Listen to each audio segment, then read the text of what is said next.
Hey, good afternoon, friends and family. Welcome to another episode of Real Talk with Ian and Ian. We're just so happy to come back today with another episode. Today, November 1st, 2020. So, before we get into this program, I'm going to hand you over to the health and wellness specialist, Mr. Ian Thomas. Good afternoon to you guys, and welcome again, as we say, to another Sunday night with Ian and Ian Real Talk. And tonight we're so excited to have a friend from way over there, Great Britain, top supporter. And I'm telling you, the man with the photos of champions, and it's no other than Philip Walker. And we probably just gonna ask him about some of those photos. How did he manage to get those photos, man? I celebrate those photos with you. So we just want to say welcome, Philip Walker, to Ian and Ian Real Talk. Good evening. Thanks very much, guys, for having me on tonight. Really great to be joining you guys this evening. Yeah, really cool to be joining you. All right, guys. I just said we got Philip Walker, and a lot of you guys know that Philip is from the Great Britain, and I just want to tell you a little bit about my experience in Great Britain. And this is just my personal opinion, that Great Britain got the best fans in the whole wide world. If you well, Jamaica got great fans too, but but just talking about from a track and field side, just being into that London stadium, it's like magic. I mean, the fans are just so into it. Hey Philip, you know that famous, what you call that wave thing that you guys do? The Mexican wave, man. Okay. Or as we like to call it, a British wave. Okay. Yeah, man. That there just seem like it's like electric, and it just continue like a wave. It just keep going, man. So I just love the vibes, man. I love the vibes into that stadium. What night did we bump into each other in London? What night was it, Ian? What night was it? So I was there for like 10 nights. I honestly can't remember what night was it, but obviously we know that it's one of your favorite nights, probably, because you probably, I know, that Mo Farah, you're probably, one of the biggest fan and about Mo. And I know that you're a huge fan of Usain Bolt and many others, but I know every Great Britain citizen is a fan of Mo Farah, because that's just like you guys' hometown hero. Just like Usain Bolt is to Jamaica, Mo is like everything in Great Britain. So we're going to talk about that later on. But I just want to say, for all the Great Britain fans that are tuning in, we want to. I know it's close to 1 o'clock in the morning, but we just want to say welcome to Real Talk with Ian and Ian, and we just can't wait to just feel free to comment and say all the memories, because we just want to make this program here just a real memory of track and field, and just to show that we got Philip. To me, he's one of the world greatest fan in the world, and he's also a track and field lover. He just loved the sport. So it's really, we really appreciate you, Philip. I have the privilege, as I said, of just meeting you even before we even decided to do this program or anything. We never know that we actually would be doing a program. you know we ran into each other, and we always keep in touch over the years. I follow your career, you follow me, and I like some of the stuff that you're doing. So we're going to talk a little bit about some of your thing. But Philip, let's get into the program. We want to get into this running. Just tell us a little bit about yourself when it comes down to running. What age were you when you actually began running? Just for fun. So, for those that don't know, we have a sport around where we call fell running. So where I live in the UK, I live in a place called the Lake District, which is Cumbria. We have quite a lot of what we call fells, which is small mountains, basically just around they're all under 1,000 meters. So we've just got shed loads of valleys. So we do a bit of fell running. My sister used to be a fell runner, quite a British champion a few times and stuff like that, which probably used to Ian there, and my sister Rebecca. So I used to go to meets with my sister Rebecca and cheer my sister on back in the day. We're going back 20 odd years now. And I did a little bit every now and then entering the odd competition, always towards the back, but we have to start somewhere. And then my mum and my sister used to go down and watch the track and field up at Gateshead, back at the old stadium at Gateshead, and of course the legendary stadium, which is Crystal Palace, before the new stadium. So that's where we go. I kind of discovered the sport 2010, 2011 a lot more, leading up to the amazing time that we've got to say was London 2012. Which, to think 8 years ago, we wanted the world to come to London, and we showed the world what London can do in sport. And I think it was just incredible. Was 2012 Olympics? Wow, what a pleasure it was to host it. It was amazing. And unfortunately, I never got to any of the athletics because of tickets and how hard it was, but I did quite a few days of the Paralympics. And I'll be honest with you, it was absolutely incredible every night in that amazing stadium to see it full, which I'm sure Ian will say, for Buzz for Athletes is incredible. So, Then 2013, I went to my first Diamond League event, which was Brussels. One of the greatest Diamond League meets personally. It works out cheaper for me to travel into Europe because of how much it costs to travel in the UK. So we did Brussels, me and my partner Claire. 2014, I did my first indoor meet, which was Glasgow, and then Birmingham as well that year. And then on to the first Diamond League in the UK, which came away from London because, of course, in 2014 we had the Commonwealth Games up in Glasgow. And then the Commonwealth Games, I did quite a few days there as well. We've been quite lucky in the UK over the last few years to have some of the greatest sporting events in the world here. To finish that off a few years ago with the World, and then the World Indoors, and just last year we had the European Indoor Championships in Glasgow as well. I just think that we're very, very, very lucky to have such amazing fan bases. Glasgow 2014 was just incredible. The World Championships in 2017 was probably one of the greatest championships ever. To see the Olympic Stadium back full was 10 nights in a row, was just phenomenal.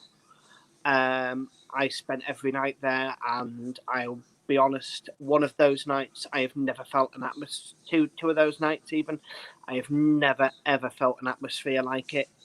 The first night when we had Mo Farah run in the World Championships for the 10,000 meters, I'll be honest, it was the greatest sporting atmosphere I've ever felt. Those last 4 or 5 laps, the atmosphere was incredible. I had a drink on the floor and the drink was wobbling. That's how loud it was in the stadium that night. And I think Ian will agree with me. It was just phenomenal. That's my love for the sport. I will travel around Europe. I've been to the Bislett Games. I've been to Brussels. I'd love to get to Zurich at some point. I'd love to get to Jamaica for the Racers Track meet at some point. And of course, the big one, I'd like to get out to a couple of the events. I'd love to get to the US trials one year, because let's be honest, the final of any US trials could be an Olympic final. It is just completely incredible watching that. It's sort of cutthroat, but any of the athletes in the US trials could be an Olympic finalist. It's so cutthroat, but and I've been so lucky to see some world records, meet some of the most amazing people in sport, and be part of it. And that's what I like about athletics, unlike football and stuff like soccer and stuff like that. All right, sound good. Great introduction. Let me get another question, then I'm going to put you over to Mr. Ian Thomas. So tell me a little bit about your running experience now, Phil. I know that, as I said, you're a fan, but I know that, you like to run 5Ks, 10Ks, and marathons. Tell us exactly, when did you actually run your first event, and what was that experience? Where it was? So the first big event I ran, of course, I don't know if you guys have it in Jamaica, but I know you do in the States, park run. And that was 4 years ago. I got into doing park runs again and started running. Within 5 months, I got my 10K time down to 54 minutes at a 24-minute 5K. And then, but I've had quite a few injuries and stuff since then. The greatest event, of course, two of the greatest events has to be, one of them being the London Marathon. I got to run the London Marathon last year, but got injured at 18 miles. Unfortunately, the marathon took me 6.5 hours because I had to. I was determined to finish, so I hobbled it. My first marathon was in Istanbul, so I got to run between Asia and Europe, which was an amazing experience running across the Botras. But London's amazing. But one of the greatest events I've ever done has to be in the Arctic last year. In the Polar Night Half Marathon on ice in just under 3 hours. So I must say that was pretty special. Complete darkness at 3 o'clock in the afternoon, and then followed by the Aurora Borealis above our heads later on. I must say that was pretty special. Great North Run, of course, is my favourite event every year. I think we've got to admit it's the greatest half marathon in the world. And to have seen some of the names that we've seen run the Great North Run and some of the greatest competitions, I think to have seen back in 2014, Mo Farah, Halley and Bakaleli fighting it out over the last 400 metres on who to win that event, I think we've got to admit it's one of the greatest sporting events in the world.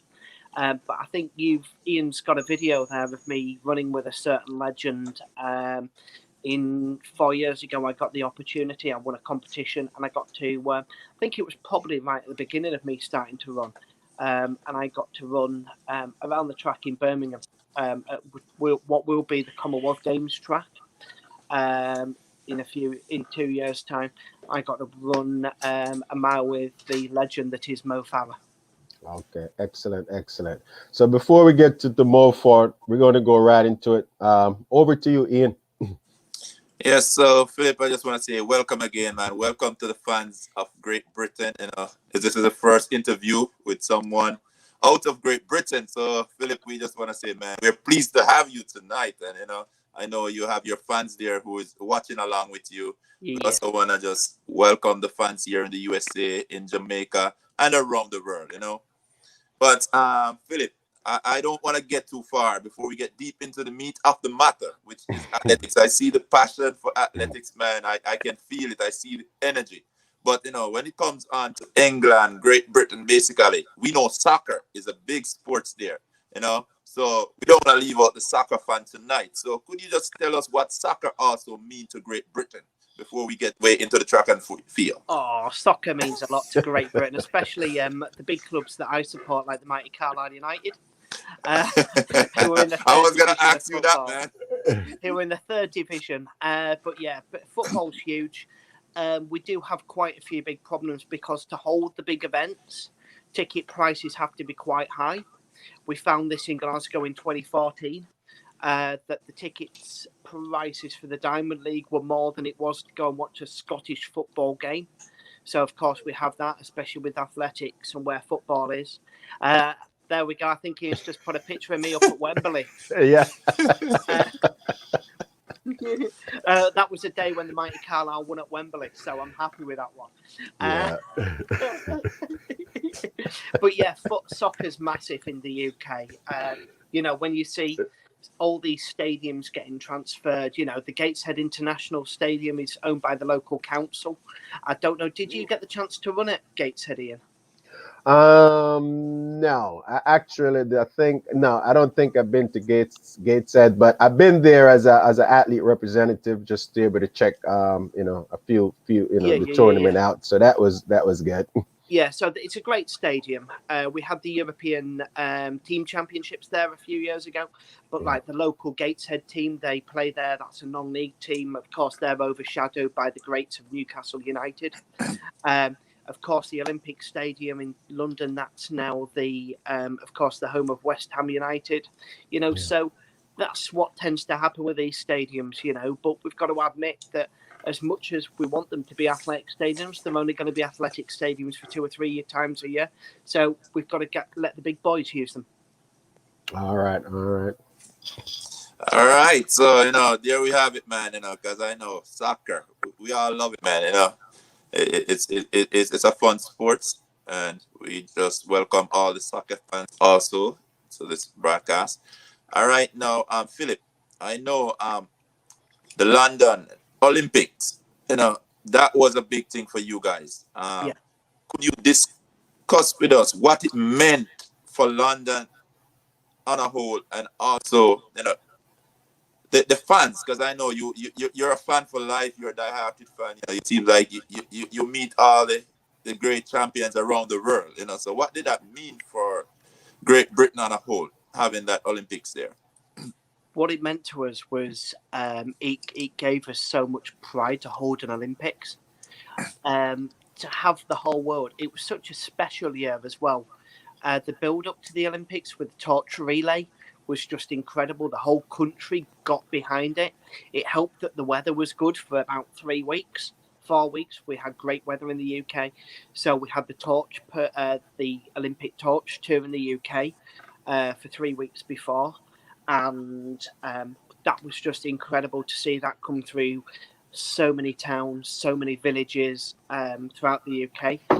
But then when it came to that big night, that opening ceremony was just phenomenal. To see Her Majesty the Queen parachute into the Olympic Stadium, God bless her, was just incredible. But I think we tried to show the best of British. But to have it in the UK, I don't know how I can explain it. It was just phenomenal. The only thing that I can say, that due to sponsors of the Olympics and stuff like that, the crowds were bigger at the Paralympics than they were at the Olympic Games. So what we had is we had a lot of empty seats, because sponsors and people like that get a lot of tickets and then don't use them.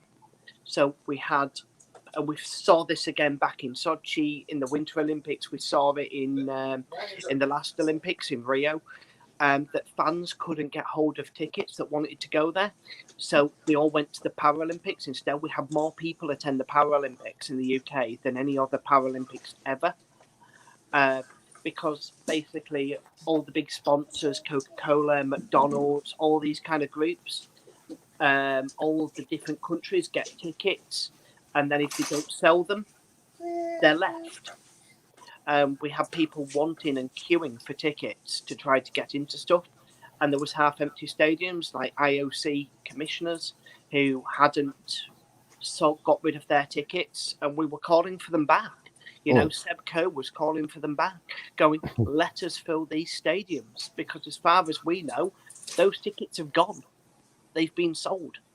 We can't let people in, and then John and Katie from down the road turn up and go, where's my seat? But it was so proud. It was just amazing, because of course, I don't know, cycling's big in the UK. We'd just had Bradley Wiggins win the Tour de France for the first time, so the cycling was huge in the UK, especially the road cycling that Bradley went on and won gold in the time trials and stuff.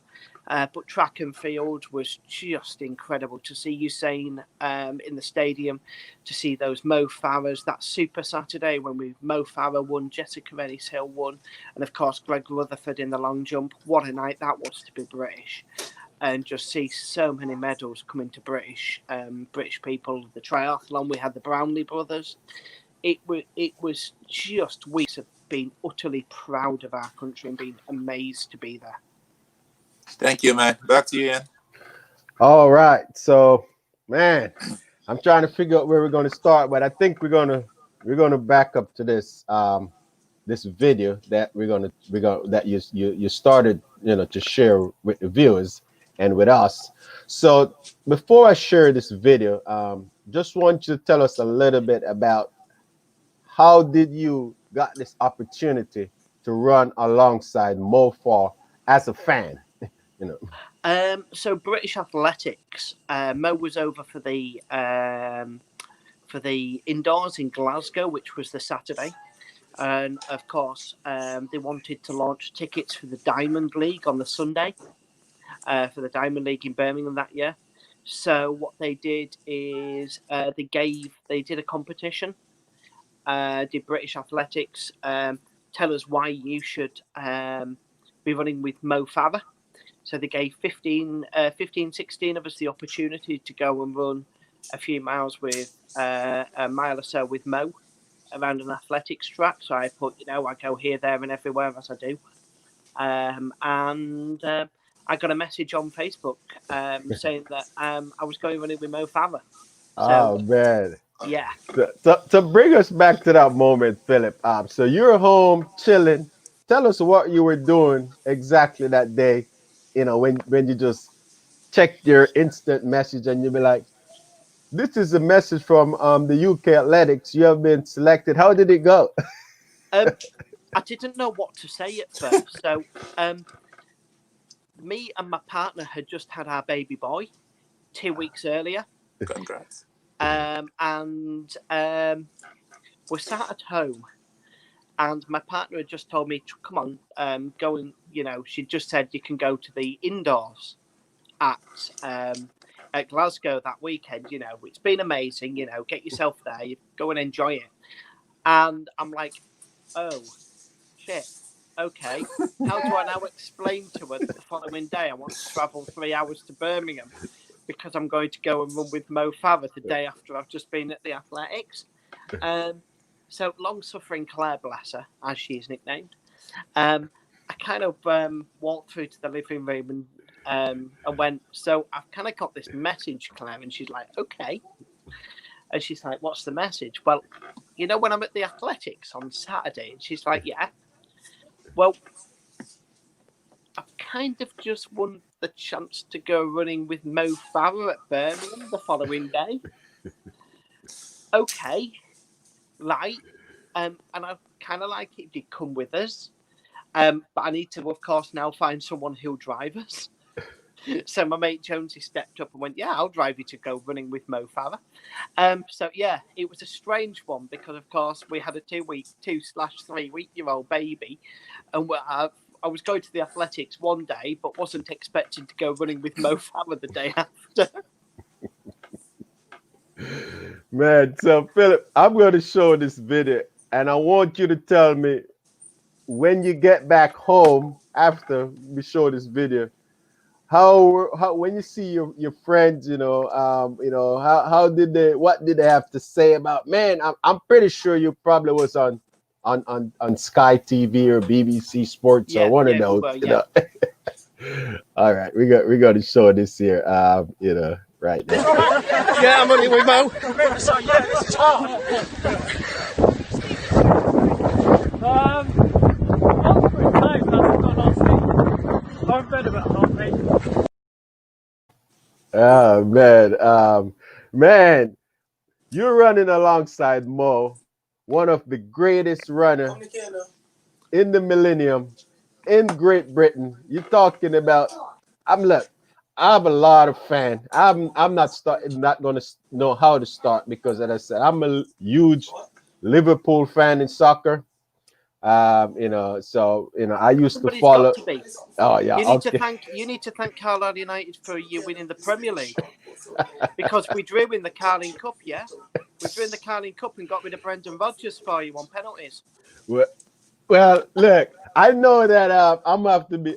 I'm an okay fan, but I'm way back when John Barnes and them guys used to play. I'm watching English League every Saturday morning. A few guys like Ian Wright, and I'm a fan of David Beckham. You got is it Gascon, Paul Gascon? What's his name? Gaza, Paul Gascoigne. Yeah. Guys like Gascon and so I mean, let me tell you, in the 1986 World Cup, I was pulling for England. 86. I don't know if you remember. You was born when? 84. 86. I was born in November 86. But I'm sure you heard the story, and with the whole hands up Diego Maradona and all that stuff. When England could have won the World Cup that year. I mean, so I know that when it comes down to, I don't know if they're going to ever forgive that. I forget that. About that. So.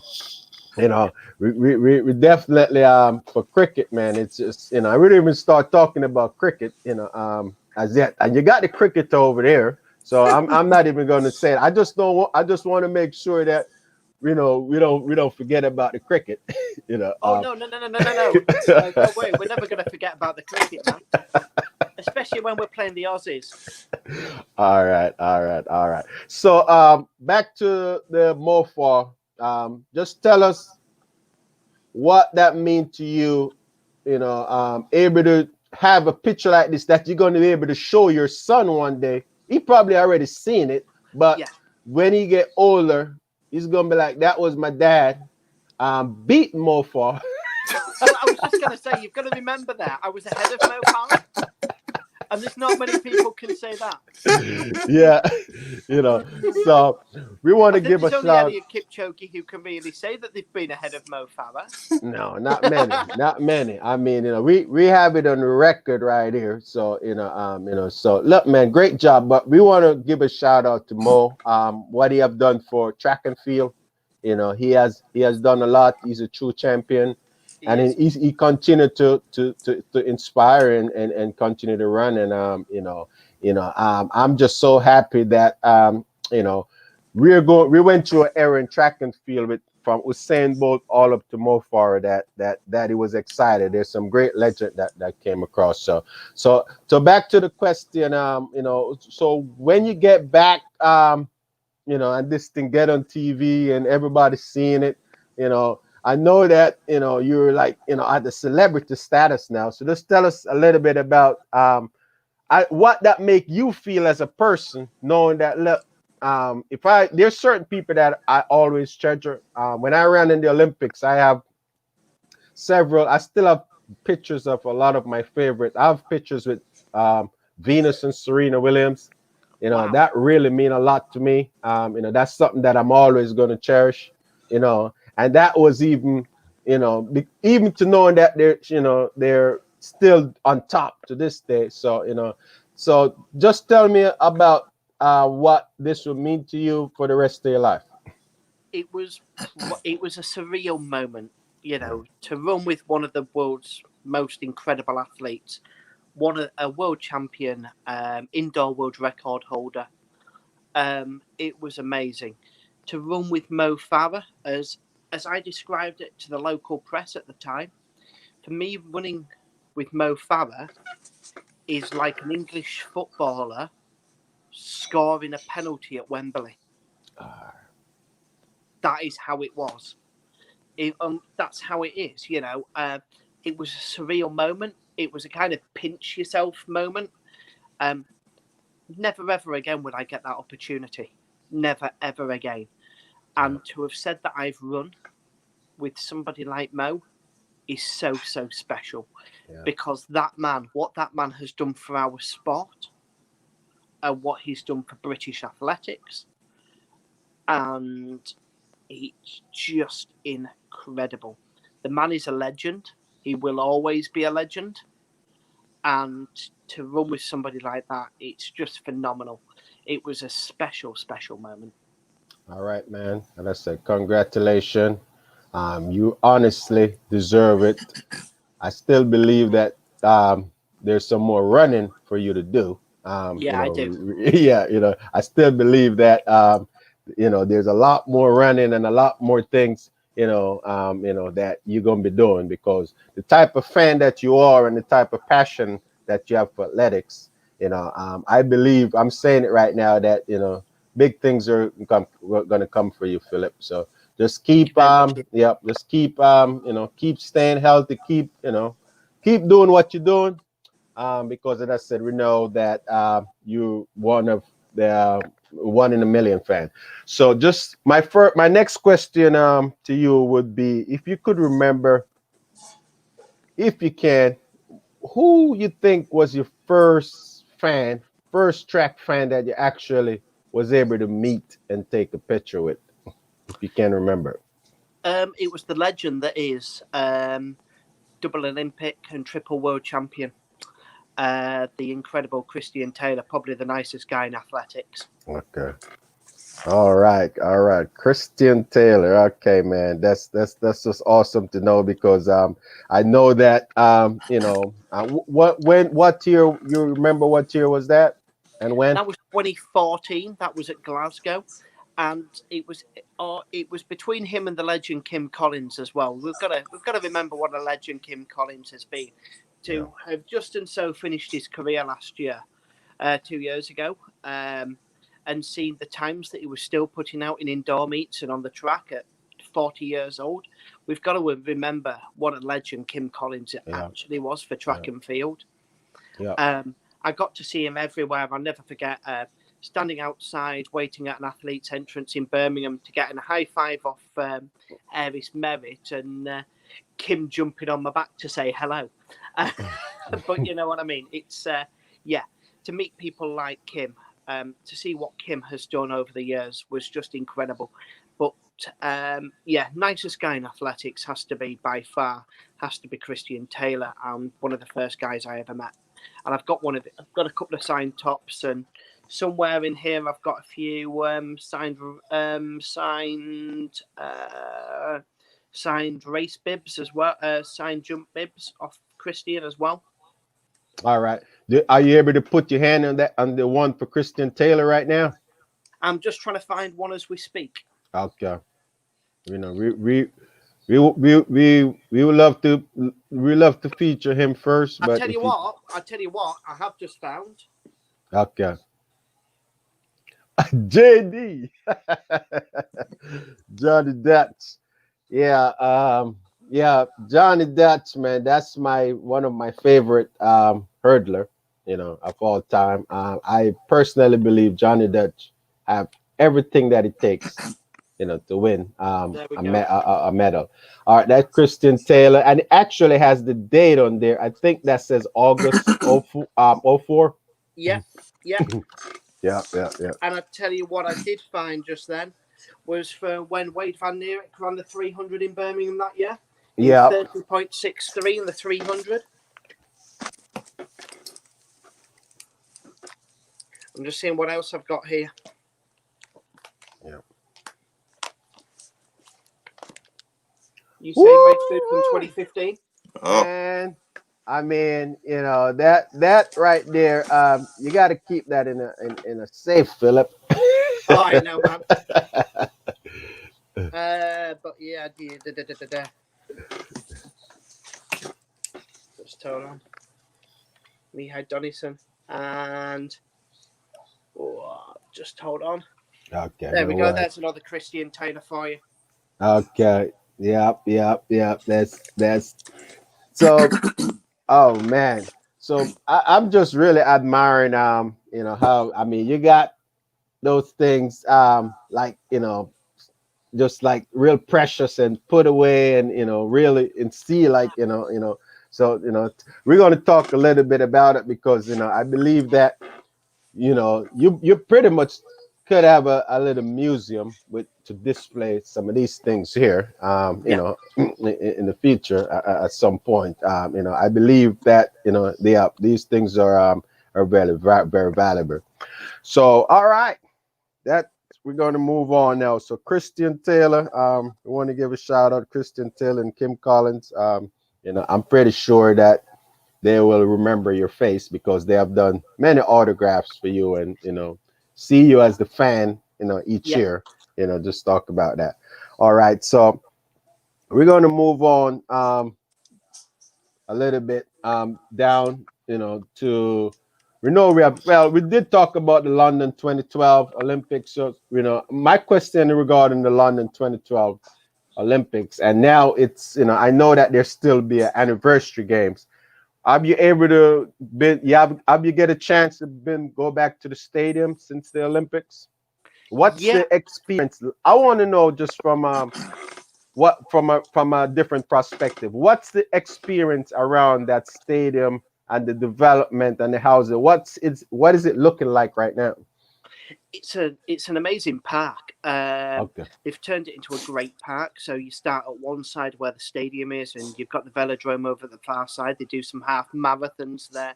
They do some 10Ks and some 5Ks down there now. It's a great local park where people go and chill out. But the stadium's bigger than it was now in 2012. The stadium's bigger, the roof's bigger. I find that the atmosphere stays in the stadium a bit bigger, bit more now as well.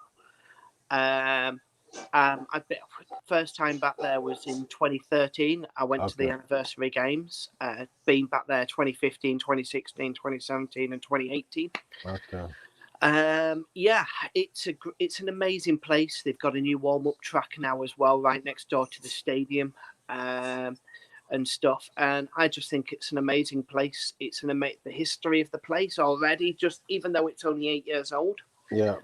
It's got so much history to be able to run. I actually have something with me to my right that I'm going to show you.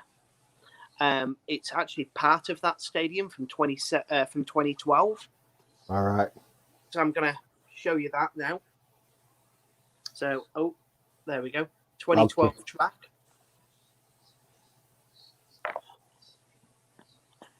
So that is a piece of the track from London 2012. And it's a boxed edition that is signed by Mo Farah. Yes, sir. And it's put number 1 there because it was the first one he ever signed. So as you can imagine, the stadium has a lot of history to me. And to have a piece of that history and own a piece of that history is just incredible. I've also got another piece which is signed by some Jamaican guy. I don't know if you've ever heard of him. Something Bolt. Yeah. Don't know who he is. Yeah, I think there's a guy down in Jamaica. I've seen his name on a 958 beside it, but I don't know. Apparently the world's slowest man or something. No. Look, man. I'm gonna get death threats now, aren't I? No, I'm gonna say I want to give a big shout out to the legendary Usain St. Louis Bolt. Yes. The greatest. But to have gone to the stadium where Usain broke the world records and has won gold, and seen him race. I've seen him race in that stadium 12 times, which has just been incredible every time. So, yeah, it has a lot of history for me. All right. So since we're talking, I know that, I'm going to turn over to Ian, but with I wanted to ask you one more question regarding the Olympic Stadium. Can you just tell us what other event that currently they do in that stadium? Because I know there's maybe soccer and concerts and all that stuff, and give us an update of what you know. Yeah, so they do concerts in there now, down at the Stratford International.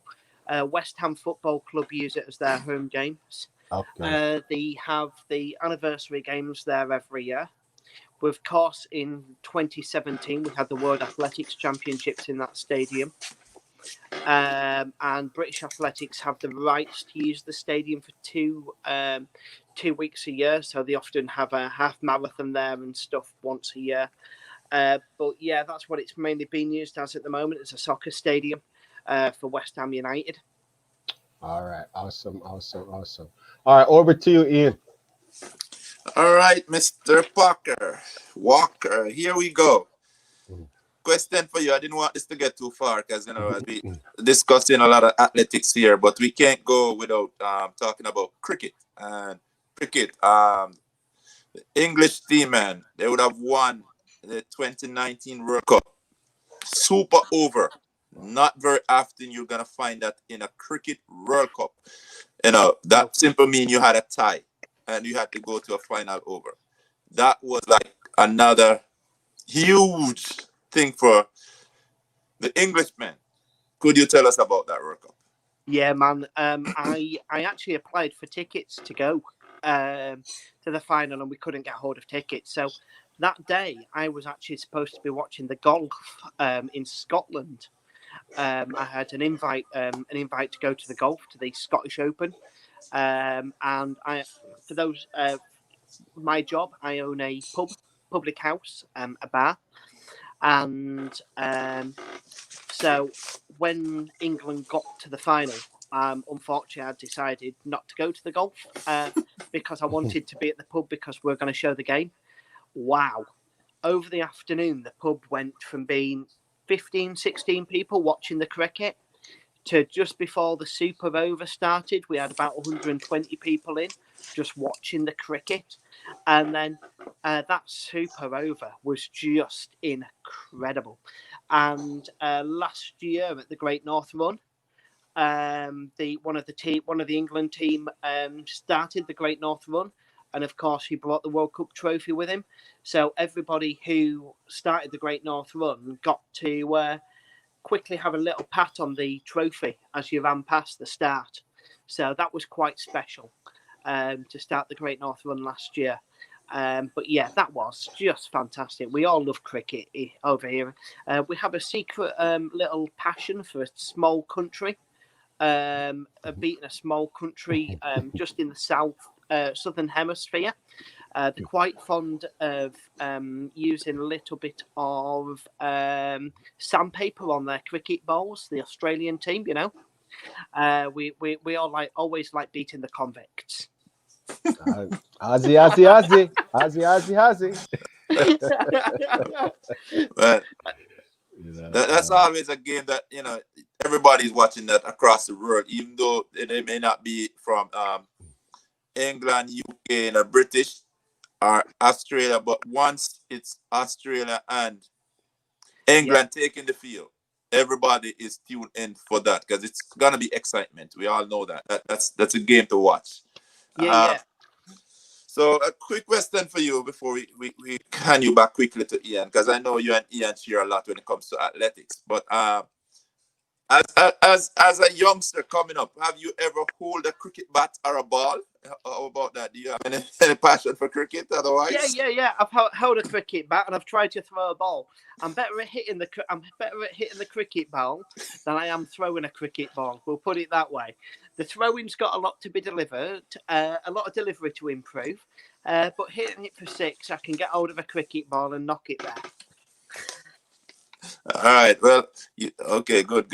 You mentioned something a while ago, and I'm just gonna throw in a quick question here. You said you run a pub. You mentioned that during that World Cup, you didn't go to the golf because you wanted to basically watch that game right there at the pub. All right. So say somebody like me and Ian here, you know, we're not a heavy drinker. Like a Christian, if we're to come and to sit with you, what drink would you prescribe for us? We don't want to get drunk. What drink? Yeah. I'm sure I'll find you both a really nice alcohol-free beer. Nice chilled, local, alcohol-free beer and a Bacardi Breezer. No, I'm joking. Alcohol-free beer and probably a nice orange juice or something like that, or tomato juice with us. Okay, so sounds good. Sounds like something that I may have, you know. So I think about it when we meet up, then that's a drink we want to have, specially served by Philip. Okay. Yeah, that's fine. All right, Philip. I don't want to take away again with all these photos, but I want to know all those photos that you've been taking. Do you have a special cameraman with you, or you just take these random photos? It depends. So I've got to say hello to a few people. I've got to say hello to James Rhodes. James is a big athletics fan like myself. You'll often see James with his big camera by side of many tracks, usually taking a photo of KJT or some random athlete that half of us don't know. James travels a lot more than I do because of his work. With his work's a bit easier when he gets the weekends. So he'll fly maybe on a Friday night and come back on a Sunday. But James tends to fly all over as well. So me and James are really good friends and often meet up. I've got to also say hello to Jackie. Jackie is from Glasgow. She's in the Mediterranean somewhere at the moment for the year. But Jackie as well, who travels all over Europe like myself. Then there's Ashley as well. Ashley is a great mate of ours. And then I've got to say hello to Vladimir, who is from the Czech Republic, lives in Germany. So Vladimir and me meet up all over Europe. So, you know, it's really nice because it's quite a nice community of people that have got to know each other through athletics, and we all meet up. So some of them can be selfies, some of them can be photos where somebody else has taken them, you know, when we've got to meet them, these guys, you know, and there's some special moments there. There's some very special moments. Okay, and what would have triggered you into starting taking all these photos with all these champions? Pardon, Ian? What triggered you to start this whole mission where you getting photos with all these champions? Well, I collect the autographs, I collect the bibs and stuff like that. So it's always, as well as having a nice autograph, it's always nice having a picture to remember those moments and those special moments. You know, to think that I've probably met the 10 fastest men in the world and the 10 fastest women in the world. And some of them even before they became world record holders, world champions and Olympic champions. It's pretty special.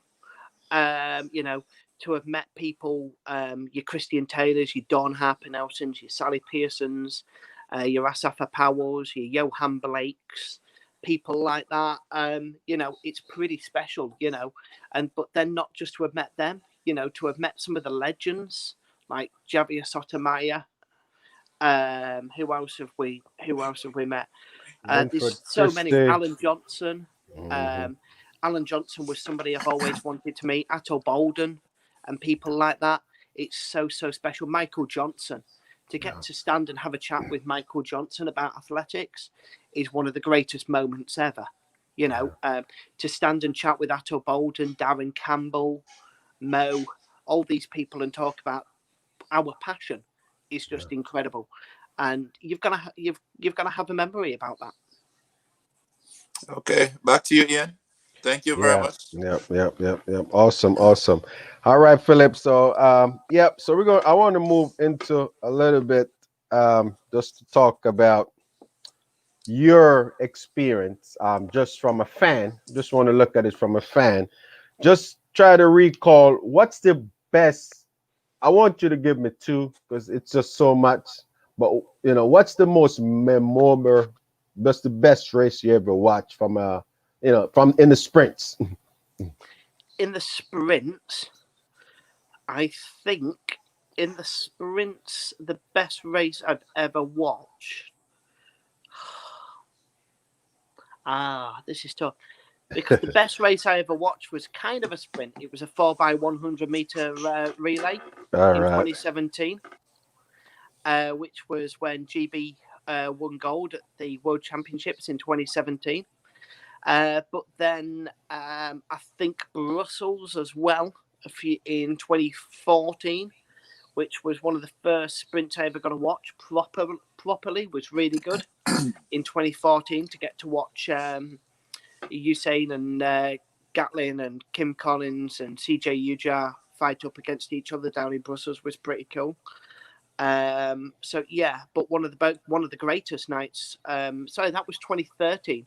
2014 was that was 2015. One of the greatest nights of athletics as well has to have been out of sprints, and that was the high jump competition in Brussels, where we saw Bondarenko and Barshim going for the world record. So yeah. All right. Well, we're gonna do a flashback for you right now. We're gonna put on the screen pretty much one of the best or amazing race, especially to see that the British, the flag crossing the finishing line, especially in in the London Stadium. That got to be really amazing. So we're going to share that video just to bring you back, and we give you permission if you want to shed a couple of tears. It's all right. I think there's already pictures of me in tears on that night. I was all over the world in tears that night afterwards. All right. Taking some ground out in China and is going away from France. Jamaica haven't gone, so the USA with Great Britain are leading it. Jamili's got the back. Go on, Jimmy. Jamili's running brilliantly down the back straight. He'll give it to Danny Tolan. Great Britain still leading as it's safe. And now Yohan Blake has got the back. Great Britain out in front. He's going to be chased by the great man. Mitch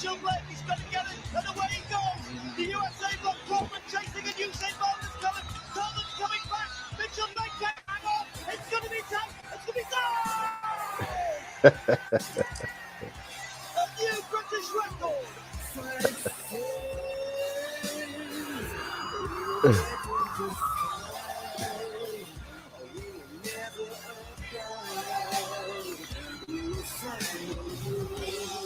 Great Britain have won the gold medal. Go on, let the Neil Mitchell play. That was phenomenal. They beat everyone square and fair, and that's just amazing. Everything came together. This was a perfect race. And there's our team, our gold medalists of night. Here they are, the new world champions. I'm proud of these guys. We worked so hard, even the guys behind the scene, the whole of British Athletics, the whole team. And it's just crazy to do it in London, our hometown, so it's amazing. The feeling, the emotion, euphoria and infinity is, I'm still trying to register that we're actually world champions.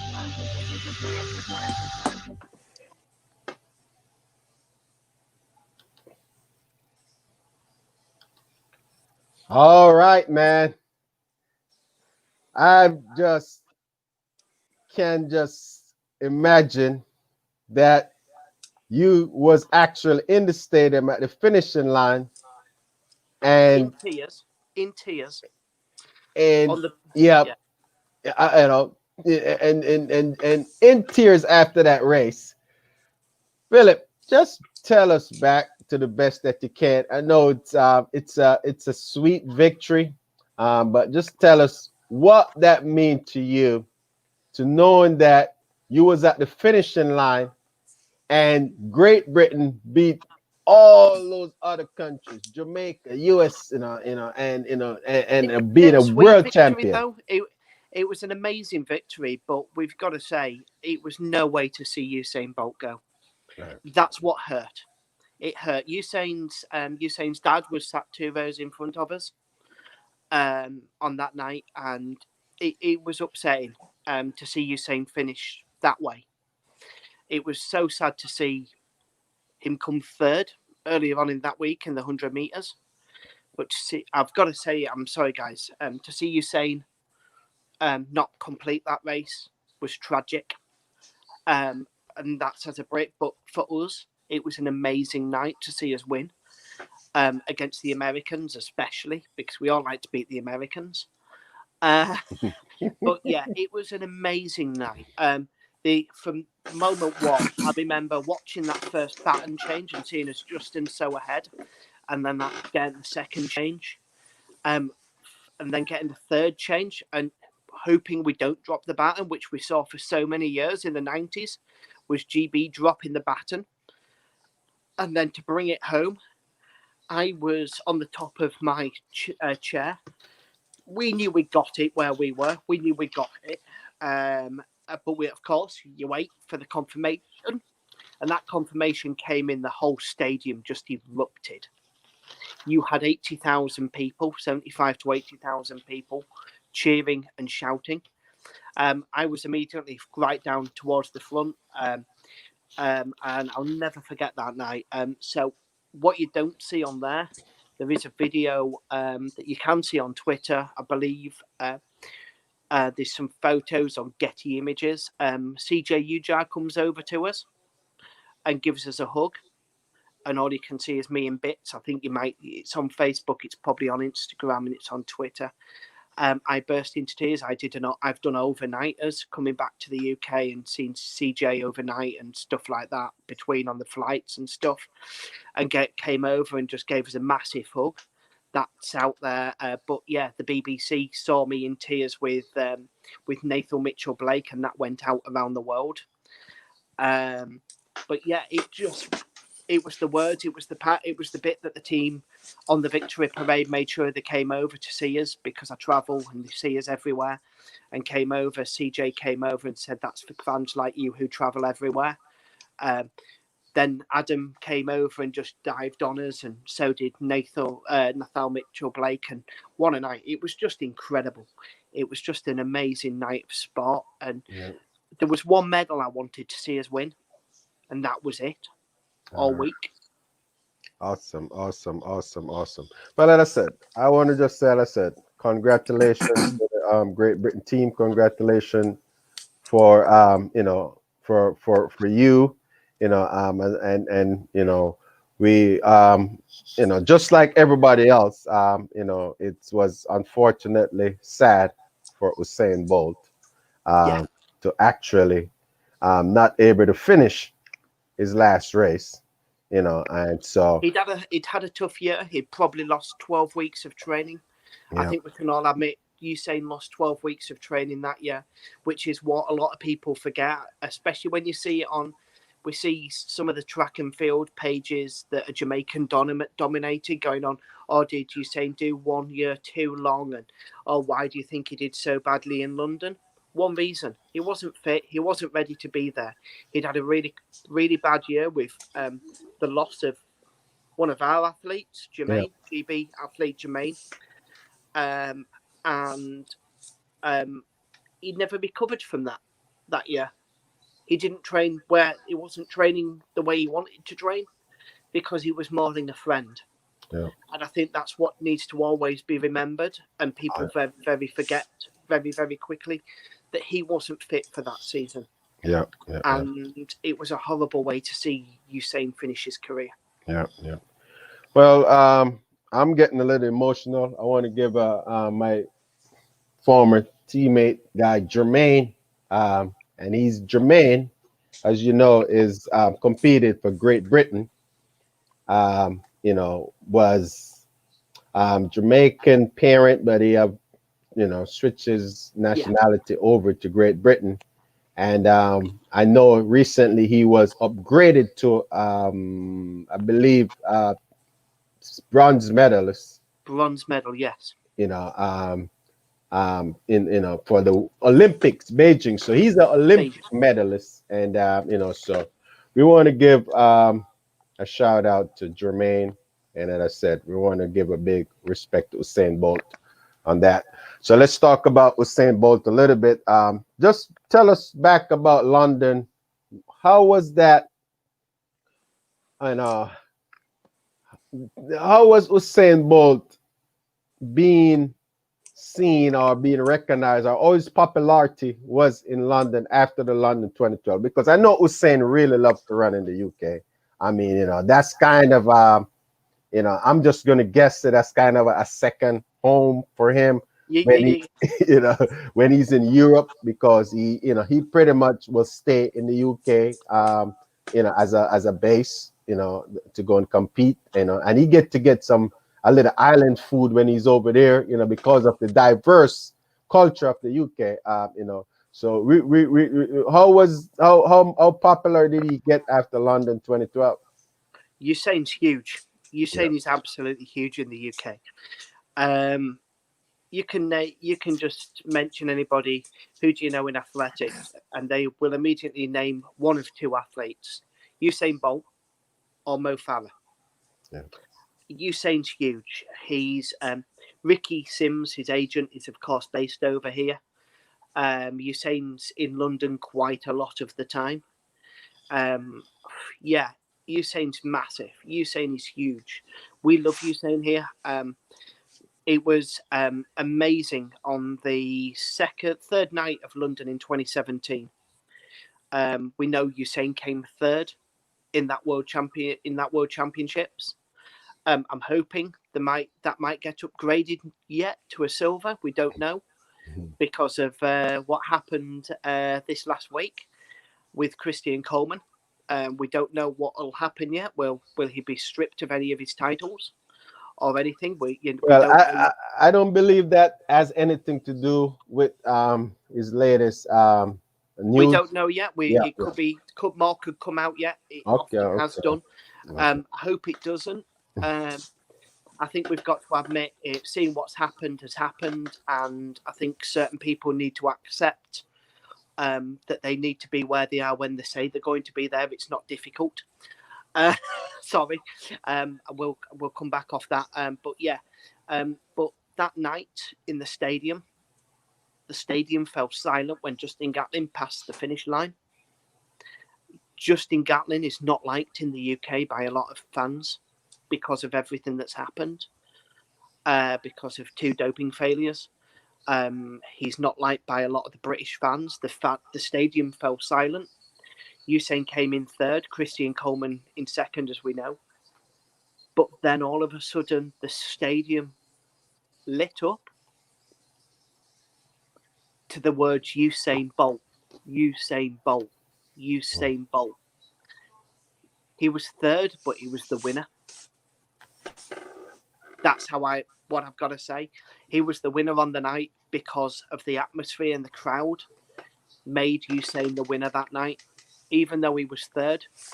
It was strange. It was a strange time because, of course, you've got Justin trying to celebrate his win, which after so many years finally happened for him. Of course, this young, new, unknown lad went out there and came second and Usain third. But the stadium just lit up with Usain Bolt, and Usain ended up having to do a victory lap, shouting Usain Bolt around the stadium. Usain has the respect of the British crowd, and he is loved over here.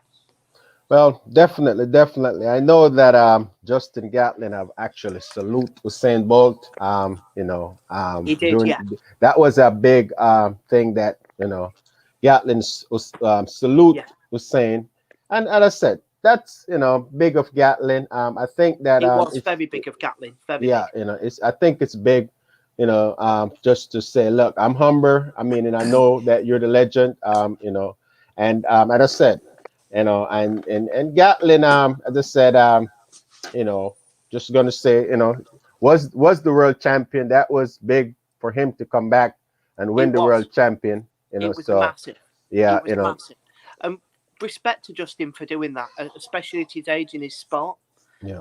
Respect to him for it. I can't condone what's happened in the past, and I don't think any of us can. Well, none of us can. But respect to him for coming back the way that he did, and became world champion. Yeah, that's all I can say, really. Yep. So so we're gonna keep it going along now. So just for you now, Philip, as a athlete, what are some of your goals and aspirations? What are some of the things that you have on your bucket list that you would like to accomplish? As an athlete, I want to get over to the States. Okay. I want to get over to the States and come and do the New York or Chicago marathon, but Boston, getting the queue time would be amazing for Boston. But I can't see me getting the queue time, but it would be amazing. Or just getting over to run Boston or New York would be amazing. I was supposed to run Berlin this year, the Berlin Marathon this year, but of course that got cancelled. The Great Wall of China Marathon I'd like to do. And of course the Marathon des Sables. All right. But I'd love to get out. And see what I could run. Get out and see what we could find a marathon in Jamaica as well, and actually make my trip to Jamaica finally. Yeah. Well, we definitely would love to make that come through for you. So I have it written down here in my book. Philip Walker. We'd love to have you in the island. Between in the city or by the I said we got a beautiful marathon also that that runs in first week of December. So they'll be back on track. I think everything is canceled now. So, hopefully, we get back to that. So awesome. So guys, all the fans that's watching, one of Philip's dream is to travel over to the States here at the U.S. Championship, and also to travel in Jamaica. And he's a huge fan of both countries. Most of his pictures he has is from Jamaica and the U.S. Most of his photos and his gaps. So that's awesome. All right, so that's gonna be it for right now for me. Over to you, Ian. Okay, Philip Walker. I definitely hear you speak, and you speak highly of Usain Bolt. Very passionate of this athlete and his accomplishment. What I want to know, because I've seen you with two amazing photos with this athlete, world record holder, fastest man in the world. I just want to ask you, how does it feel when you're standing beside the world fastest man, just having a conversation? It's incredible. He's such a nice guy, though. Usain is such a lovely and down-to-earth guy. But it's the first time I was shaking. Yeah, I was. Yeah. I was shaking. It was pouring down with rain, but I was shaking. But yeah, he's such an amazing guy. Yeah, wow. What can you say? It's Usain Bolt. How can you not be amazed every time you meet somebody like Usain? He's amazing. He's football. He is athletics David Beckham. He's athletics Cristiano Ronaldo. That is who he is, and yeah, there will never be another Usain Bolt. But it's the energy that man creates as well that people forget. The energy that he creates every time. Amazing bloke. It's incredible every time. How do you see the men behind his development? Mr. Glenn Mills, can you speak any about Glenn Mills? I've seen you with photo of Glenn Mills also. Could you just give us a little insight on that? Yeah, I've got to meet Glenn a couple of times. Very nice guy, interesting to chat to. Doesn't look like an athletics coach. I think we can all say that. That's true. But a great coach. I think we've got to admit we've got some great coaches out there. The Americans and the Brits and the Dutch, a very good coach in Coach Reiner as well. Coach Reinder as well, who's used to coach Christian and Daphne Skippers and Peach like that. Reiner Reiner and Martin Rooney and people like that in the past, but Coach Mills is an excellent coach. I think we can say that the Racers Track Club have produced some of the best athletes in the world. We look at Yohan, and then we have to have a look at one athlete who I think's always been underrated and forgotten about in Jamaican track and field, and that's Warren Weir. I think he's always been underrated in that 200. He's one of the greatest 200-meter runners that I think we've ever had. Between himself and what's it called? American 200-meter. Wallace Spearman. No, Wallace Spearman. That's it. Okay. I've got to meet Wallace a couple of times in the UK, and I just think he was always forgotten. In the 200 there, and I don't think he ever reached the potential of an athlete that he could be. So yeah, I think we've seen some amazing athletes come out of the Racers Track Club.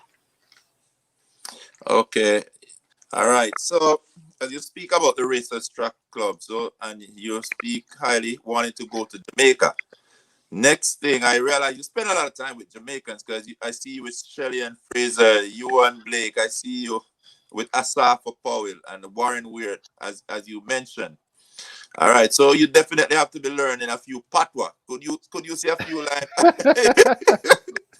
Something Jamaican patois. Wagwan. I started from Wagwan.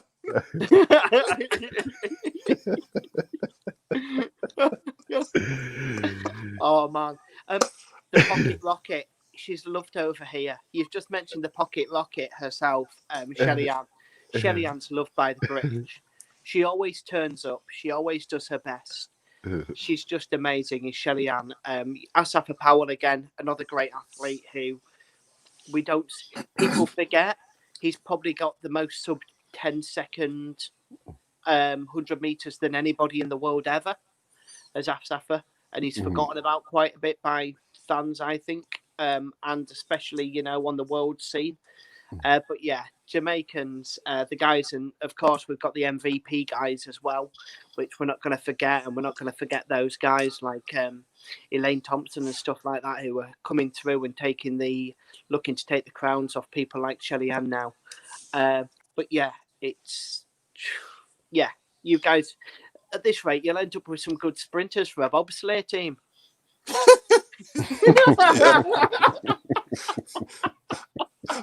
Hey, Philip, which sports are you not knowledgeable about? Because I see, like, man, you're versed across all fields, and it's some people, you know, they're just athletics and that's it. But I can say you know about everything.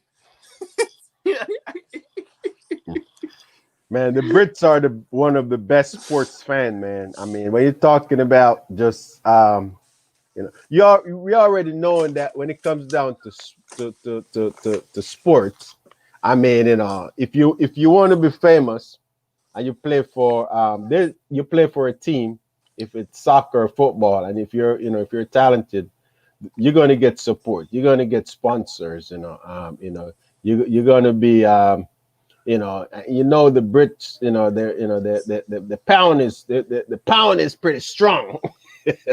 Yes. Yeah, the pound is pretty strong. So you find that out, that with that said, you guys have a great economy, and as I said, you guys put a lot into sports.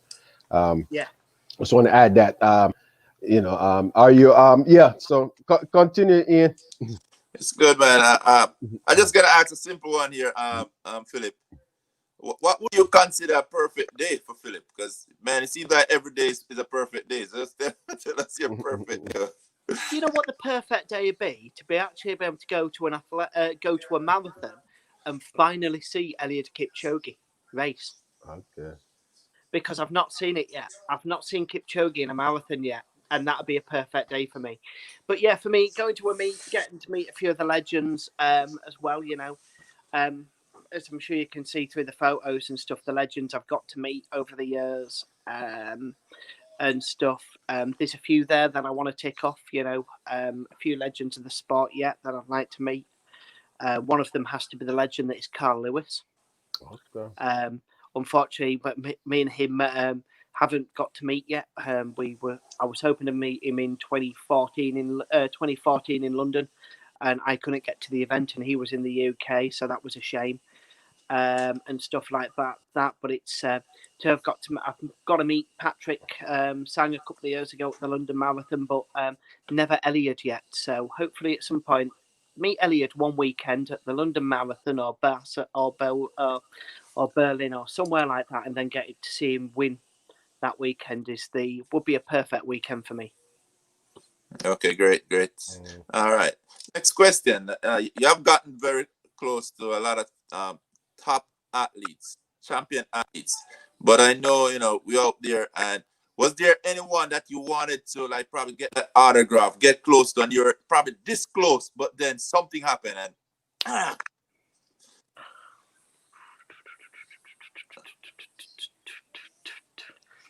There was, yeah. Who did I ended up chatting with James Ellington a few years ago, outside at the British Diamond League, and there was one athlete there that weekend that I wanted to meet, Cavani James, because he doesn't come to the UK much. And I was having a good chat with James as always, and Cavani came out, and I missed him. He got on the bus, and it was quite funny. So I went, "Oh, bugger, I've just missed Cavani James," and he went, "Don't worry about it." And James just popped on and got all my stuff signed and went, "Cavani, can you sign these for Phil outside for us, please?" Back down again. So yeah, it's probably Cavani James. All right, thank you. Back to you there, Ian. All right, Mr. Phillip, we're going to get right into it. I got some little some little questions here that I would like to ask you in terms of yourself. We're going to pull a little bit and come back, focus on you mainly. So just on you, I wanted you to tell me about was there any challenges that you have faced before you get during your life, or just there was any challenges you come across that you could say today now that I overcome them? Yeah, there's quite a few.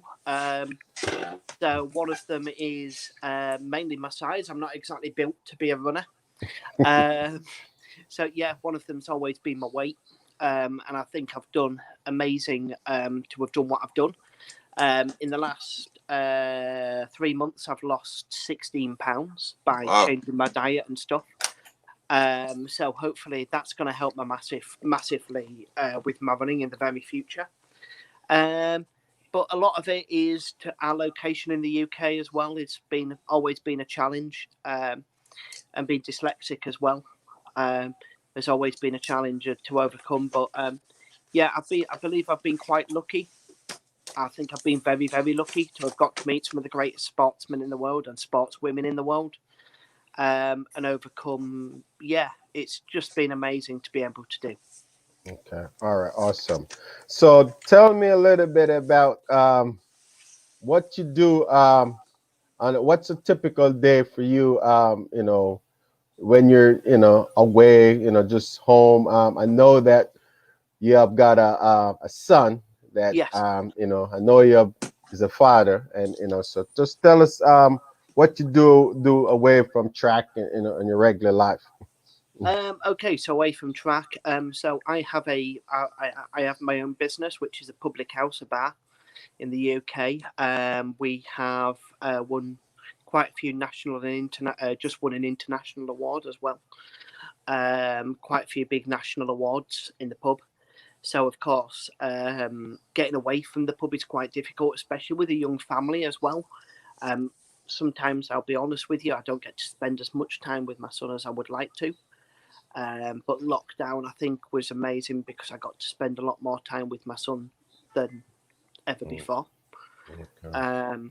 And stuff. He's just a superb child and an amazing partner in Claire, and stuff. So, spend a lot of time in the business, and if I'm not there, I like getting out cycling and getting out running. So that's basically my days, and doing a bit of core training as well. So that's where I've been focusing a lot of my stuff. A few weeks ago, 7 weeks ago nearly now, I broke 5 of my ribs. So that set my training back quite a bit, and stuff, especially going into winter. So, and then, as I was explaining to Ian the other week, I've just got over COVID-19 as well. So I've been recovering from COVID-19. So we'll just wait to see if I've got any long-lasting effects of that as well. So we'll wait and see. Wow. All right. Well, thanks for that. So I know that I gotta ask you one question about the COVID, but I'm gonna have to come back to that in the next segment. Yeah. So how do you? So like for you, I know for me. So when you doing your races, how do you like deal with? Do you feel pressured? Like athletes, how competitive are you as a person? I can be very competitive, but most of the time, especially half marathons, I found I've suffered before before one of the marathons at least, and one of the a couple of half marathons, I've suffered injuries. So I've had really good training building up, and then suffered an injury about 3 or 4 weeks before. But I always get nervous on a start line, always. Wow. London in last year, the London Marathon, I got really nervous. But then, of course, I went up to the Arctic last year as well and ran a half marathon on ice in the Arctic, which was something special, but very nervous because I had to wear something that I've never had to wear before, which was a spike in the bottom of my shoes to grip into the ice. So that was quite nervy as well. Wow. All right, great answer. All right, so we'll okay, before I move on, I wanted to talk a little bit about your mom, because I noticed is she in track and field also? I believe that I think I saw a few pictures where she was at the London 2012. You could correct me if I'm wrong, but yeah. So my mom, she was a games maker in the 2012 Olympics up in Newcastle. Okay. So she was a volunteer. She was driving team cars around, so the cars with London 2012 on the side for all the team officials and stuff. So I managed to get up there for the men's football quarter final to go and see my mum volunteering at the Olympics, which was quite special. Okay. And my mum was a big athletics fan as well, so so it's always it's been a bit of a family passion. All right. Well, I'm gonna give you about 1 or 2 minutes just to say a little word to your mom. Just give her a shout out and just tell her how much you mean to you. Yeah. Love you, Mum. At the moment, we can't see each other due to everything going on in the world, especially in the UK at the moment. So love you lots, Mum, and everything, and you're being missed up here. But yeah, we've shared some amazing events, some amazing moments, and stuff. So yeah, it's London 2012 was amazing. But also, me and my father have also shared some amazing moments going to watch soccer. So hello to my dad and my sister and my partner Claire as well. All right. Who, long-suffering Claire, who lets me travel to some of these events and disappear for 5 or 10 days. So I've got to give a big shout out to her as well. All right. That well said, man. I want to give a shout out to everyone also, mom, dad, brother, sister, partner, and your family for, even for, to making you the person that you are right now. All right.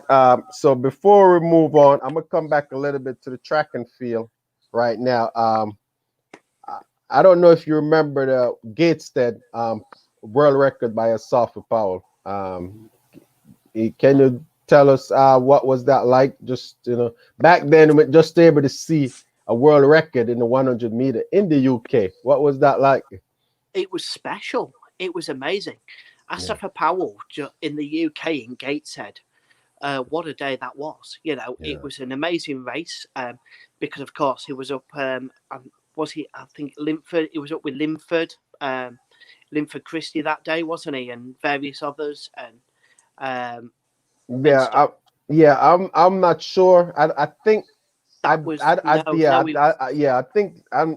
I think Linford was already retired. I think. No, who was it that day? It wasn't Linford. Was it? Oh no, it was Dwayne Chambers, wasn't it? Dwayne Chambers. Yeah. It wasn't Linford. It was Dwayne Chambers. Yeah. Sorry. Dwayne Chambers was in the race as well. So to have Brits involved in the race where the 100-meter world record was broken was special. I've been very, very lucky to see world records broken in front of me on a few times. The most incredible one I think was 2016, which was when Kendra Harrison broke the hurdles world record at the Olympic Stadium in London. Yeah.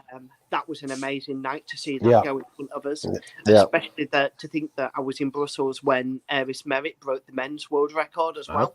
All right. So there you go. So yes, I've seen both of them go, but to see a 100-meter world record go in the UK is incredible. Yeah. Well, that was definitely a big plus for you to see the hurdles world record, both men and women. And I know that I think last year Daniel Williams have run an incredible time in that London Stadium for the hurdles. Also, was one of the top times. So I wasn't there last year, unfortunately. I didn't make it there last year, but yeah, it was. All right. It's always a fast track. All right. So I'm gonna ask you a little fun question, and I'm turning over to Ian. If you can, what's your prediction for next year in the 100-meter men? You have any prediction? Yeah, Lyles. Okay. Lies. Any prediction on the female section? Dina Asher-Smith. Okay. It's going to be between Elaine Thompson and Dina. All right. It's going to be between Dina and Elaine. All right. And one more prediction I want to ask you. My favorite event, which you should know, on the men's side, who you think will take that? The 400 hurdles. I think we know who we think is going to take it. Some Norwegian guy. Some Norwegian guy.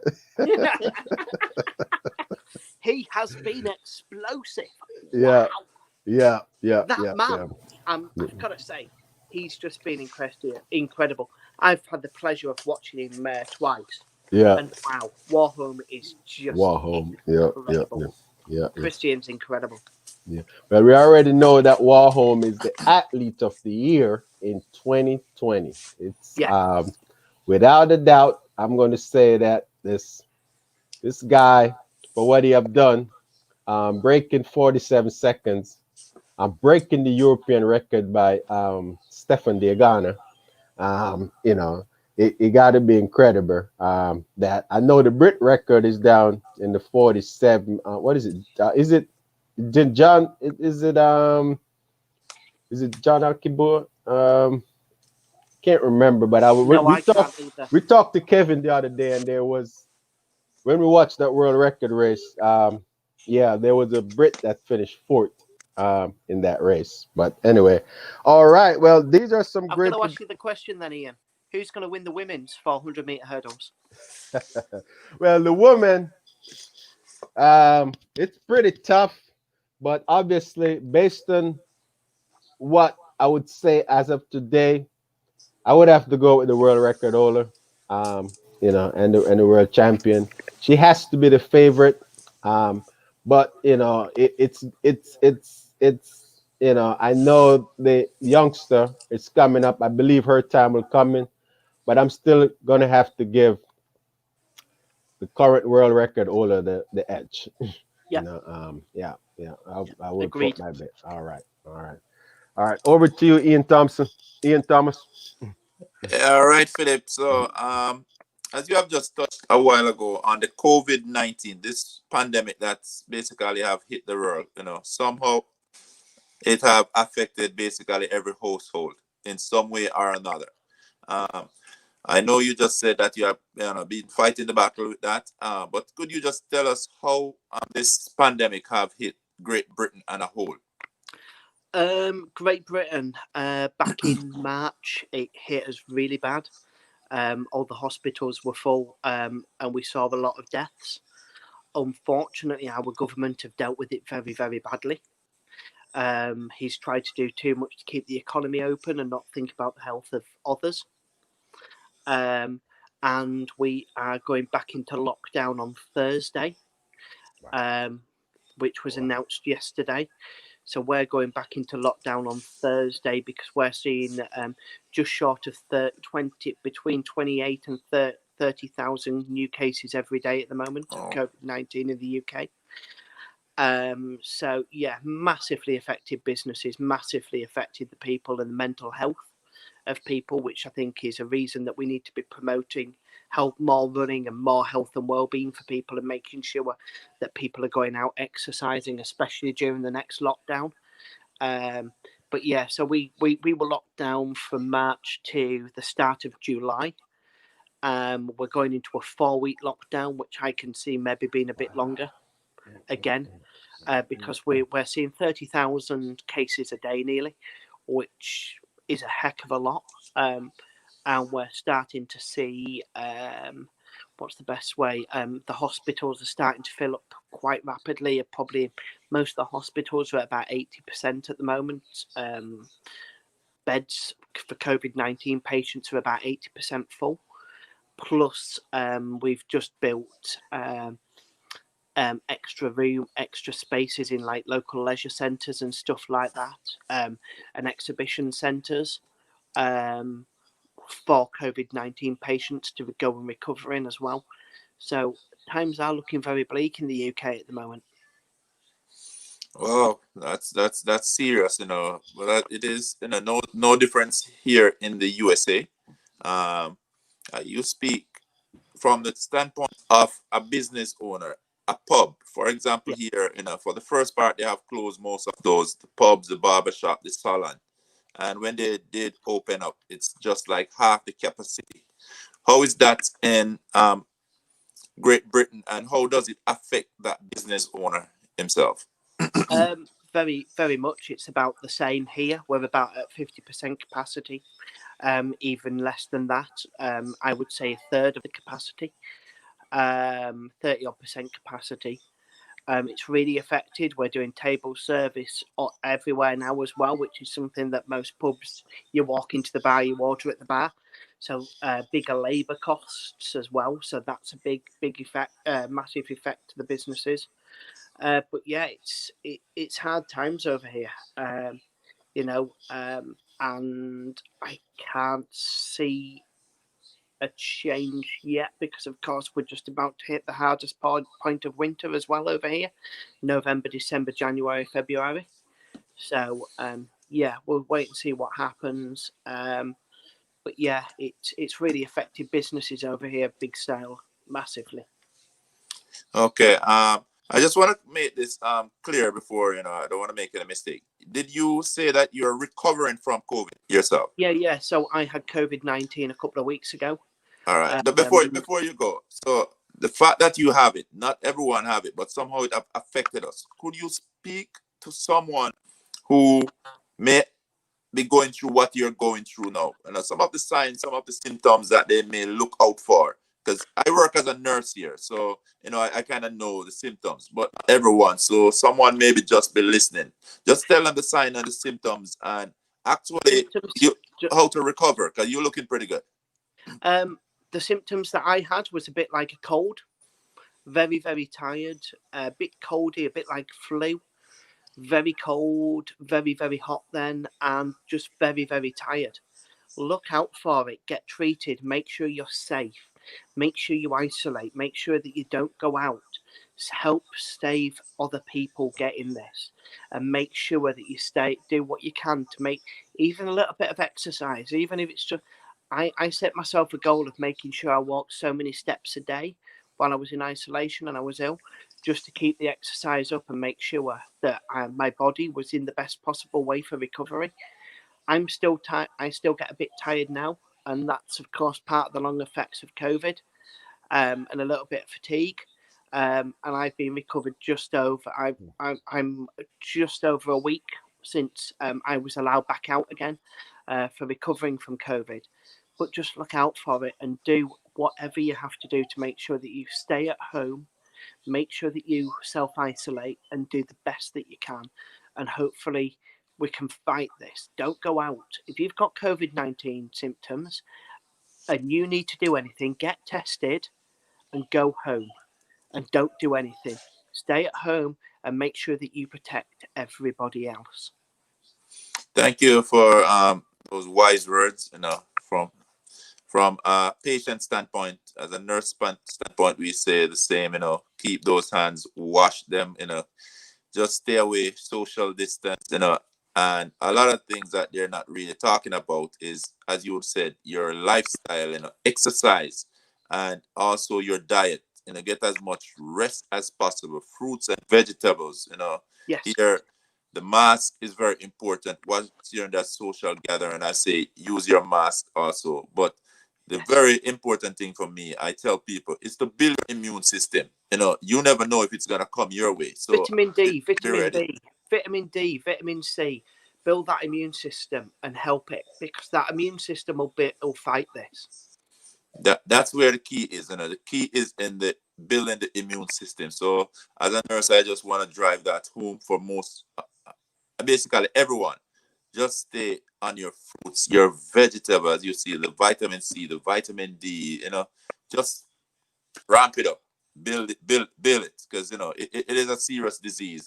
Some of us in the beginning we thought it was a joke, but we realized that this thing is really a serious one that we're dealing with. We just hope that no one else get the disease, which we know is like impossible. But let's see how well we can deal with this by playing our part and following the guideline of the CDC. Back to you, Ian. All right. So now we're in the last segment. It's the walker. I know that it's getting close to the morning. It's morning. So let's talk about Great Britain as a country, because as I said, we're talking about the COVID. Before this all COVID thing, there's a lot of couple things that I admire about Britain.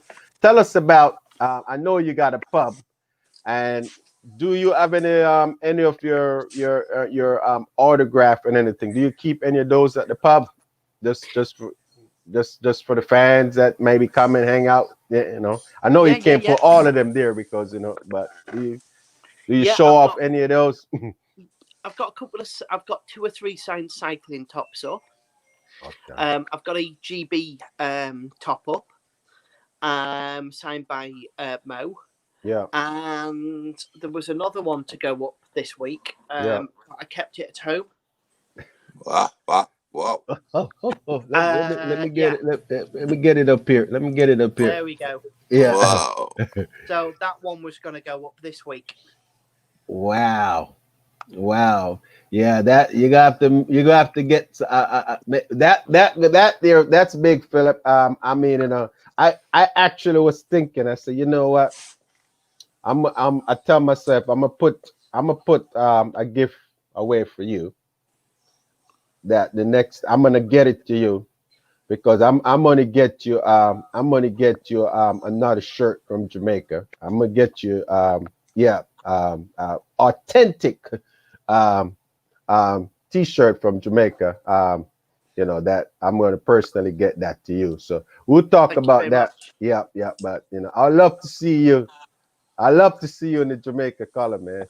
I'm more than willing to put it on at a meet. I'm All always right. willing to put it on at a meet. I usually have my Team GB top on. Yeah, well, But, you could wear it anywhere you want. You could wear it. You could wear it at home. Yeah. Yeah. Yeah. I think we just Sorry. lost. Okay. Yeah. All right. Yeah. Back. Yeah. You could wear it at home. Either way will be fine for me. But Yeah. all right. So yeah. So and I have a couple names that I want to put on your list. I don't know if you're going to get a chance to meet Mr. Edwin Moses. I've never had the chance of meeting Edward. Yeah. I keep on wanting to try to get to something like the Laureus Awards. Yeah. Because he's always at the Laureus. Yep. And I want to also put on your list Sonia Richards Ross. I met Sonia Richard Ross in London. Okay. Just very, very quickly, though, unfortunately, not a chance to have a chat. All right. That's awesome. So this other legend that I really admire back in the days when he used to be a jumper. I know that you talk about Christian Taylor, but there was another guy before Christian Taylor, Mr. Jonathan Edwards. Yes. World record holder. All right. How is he? Is he still involved in athletics over in Great Britain at all, in any form of TV or anything? Have you heard anything lately? So Jonathan is a freelance broadcaster. Yeah. So he'll go and work for whoever asks him to, basically. So he mainly does a lot for the BBC and Eurosport. Often see Jonathan at quite a lot of events and stuff. So yeah, Jonathan's still involved, just mainly a lot of commentary for the BBC. So you often bump into Jonathan at a lot of track meets and stuff. All right, awesome. And so I'm going to move along here. I also want to talk about one of my favorite things that I like to eat over there. That's fish and chips. Yes. That's where it's like French fries over here in America. Yeah. Tell us about what's the best fish and chips that you know of. Who make the best fish and chips? I do. All right. I do fish and chip Friday in the pub. Okay. All right. Awesome. You can't beat fish and chips. Bit of mushy peas and some curry sauce. All right. So just moving along. I got one or two questions left, and I'm gonna let you go. But I want to ask you a little bit about the Queen, just for some of the viewers. Just to tell us a little bit about. Tell us what the Queen of England means to the citizen of England. To me, I'm quite a big fan of the royal family. Yeah. I've met the Queen once in my hometown. She's an amazing woman.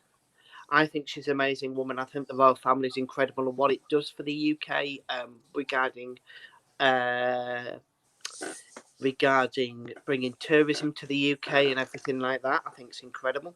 There's a lot of people here in the UK who are anti-royal family and think that the money could be spent elsewhere. But I think that the Queen herself brings in more money than we actually spend, and brings people want to come because they want to go to where the Queen lives or stuff like that. So I'm quite a big fan of the royal family. But yeah, I think what she's done for the country and stuff in the world in the past has been incredible, and a lot of time for Her Majesty. All right, awesome, awesome, awesome. And the next question for you is going to be, what in the UK, in Britain, where's the best place for you to visit? Where you like to go on holiday in the UK to visit? Where do I like to go? I like to go on my own doorstep sometimes into the Lake District, which is a World Heritage Site now. Okay, I like to go up into Scotland as well. okay. But I also quite like going down Somerset and, of course, London. All right, all right, all right, all right. Well, as you know, just want to know you already know. I was one one of the one and only medal that I've won in the Commonwealth Games. I know you guys are pretty big in the Commonwealth Games, and I know that the Commonwealth Games is actually coming back to Great Britain, and I know that you are looking forward for that. Can you tell us what's the outlook looking for you in terms of the events that you're looking to go to, especially the Commonwealth Games? Yeah. So at the moment, it's a strange one because, of course, for those that didn't know, so in 2014 we had the Commonwealth Games in Glasgow, and then, of course, 2 years ago we saw them in Australia. And we've unfortunately the next ones were supposed to be in Durban, but due to money issues in South Africa, they had to turn around 2 years ago and go, we don't have enough money to be able to do this. So it went up again. So the bids, two British cities put in for the Commonwealth Games, and Liverpool and Birmingham put in for them, and Birmingham got it. Which, when you think in the last 20 years, we'll have had 3 Commonwealth Games in the United Kingdom, because, of course, we had Manchester as well a few years ago, which is now Manchester City's football ground, the Etihad. So, yeah, I'm planning on doing the marathon at the moment, going and watching the marathon. Probably the cycling time trial and road race, and then probably 3 days of athletics is my plan. I would like to do more, but I've got to think that 2 years later is the Paris Olympics. So I've got to think on what I could do, and I think I'd rather spend a little bit more money and go to watch some athletics in Paris than seeing the Commonwealths and getting to see the Americans over here, the Chinese over here, and stuff. Seeing the Chinese and the Brits and everyone all fighting it out against some of the world's best. Not to take anything away from the Commonwealth Games, because it's an amazing event. Yeah. And I think we've got to remember what a great event the Commonwealth Games is. But as much as I love the Commonwealth Games, and I think it's amazing to see so many nations taking part and being proud to take part, when it comes to the money side of things, to go to these events, it's really expensive. And I think I'd like to get to do a few days out in Paris and save a bit of money and go to Paris for a few days of the Olympics 2 years later. Okay. All right. Well, that's fair. I mean, that's it. You're a man of experience, and you're a man of you've been traveling the journey, So I know you got to pick and choose, and I Yeah. know that all of these events you pretty much have to fund it from yourself. I know you don't have any funding, for that, so you have to pretty much, take, For me to go to an event, I pick and choose very, very carefully. So for me, for where I am in the UK, to get to London is about 100 to 120 pounds. Then you're talking between 50 and 100 pounds for a ticket in per day for the 2 days. Then you're looking at accommodation and spending money on top of that. Yeah, I can fly into a lot of the European meets for 30, 40 pounds, get a ticket for 20, 30 pounds, and get a couple of nights accommodation in like a hostel for 30, 40 quid. So the problem is I can go to a European meet for what it cost me for my tickets in. I see with British athletics events at the moment. So I'd rather go to 2 or 3 events in Europe than one big event in London at the moment. Traveling around the UK is not cheap, so yeah, and you've got to pick and choose. You look at since 2012. Since 2012, we've had 2 indoor events every year, 2 Diamond Leagues every year, plus a Commonwealth Games coming up to be our 2nd Commonwealth Games, a World Championships, a European Indoor Championships, and a World Indoor Championships. Doesn't make our sport very cheap. Yeah, I understand. Because as I said, I can't, from a fan standpoint and to go to the event, we see all the fans there, but as I said, I know these tickets, it's costly. So thank you for sharing that with us. And that will move me over to your the president, Mr. Sebastian Coe for track and field. I know that he is a legend over in the UK. How do you think he's dealing with the athletics since he's taken over?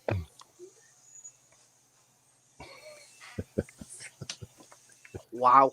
I'm disappointed. I'm left disappointed. Sebastian Coe came in with one promise, which was to clean athletics up. We've banned Russia from competing, yet we're still seeing certain other nations doping more than ever, and a lack of testing. We saw what we were told was going to be a clean games that's turned out to be one of the dirtiest games in the last few years since he's been in charge. We've seen cover-ups and blamed on various people within doping in the sport, and I think there's a lot of work to be done. So yeah, I think there should be another 2 or 3 countries joining Russia on the banned list, and I think that Sebastian Coe needs to step up to the mark and finally ban those countries and prove a point that doping is not accepted in our sport. All right, over to you, Ian. Okay, since you're there, Philip, quick question. If you were given one day to present to the World Athletics Foundation, basically changes that you'd like to see, what would those changes be? I'd like to see the Diamond League table change back to how it used to be about 4 years ago. Changing it to quite happily suit TV team channels and stuff, losing the 10,000 meters, losing the triple jump and stuff from the Diamond League meets is an absolute shocker and a disgrace, especially when we've seen some of the greatest triple jumping ever with Christian Taylor.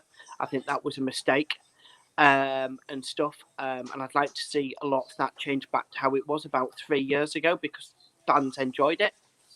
The old setup of a Diamond League.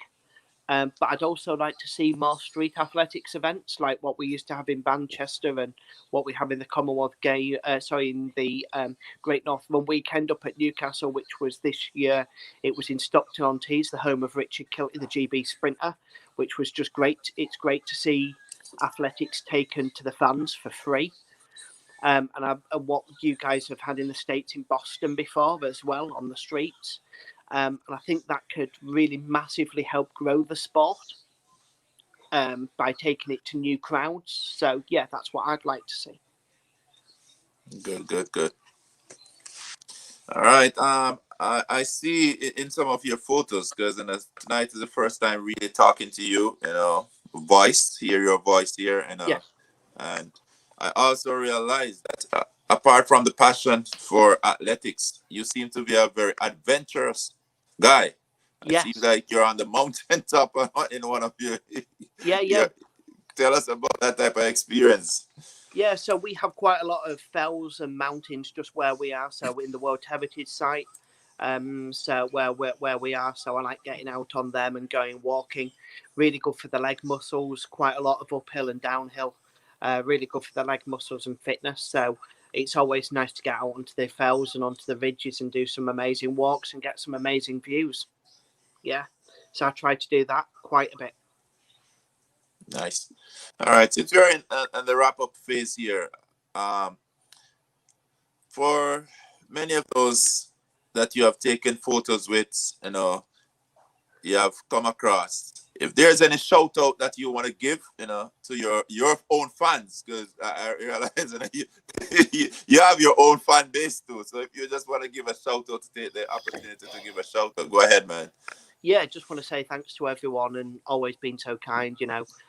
It was such a straight. It's been a shame to see a couple of the athletes in pictures that you've seen today. One of them, Yasmin Stowers, who retired this last week from the hurdles. A great young athlete who had so much potential that was let down with injury. Once again, another American that could have been easily in a Tokyo Olympic final if she was on fine form and got through.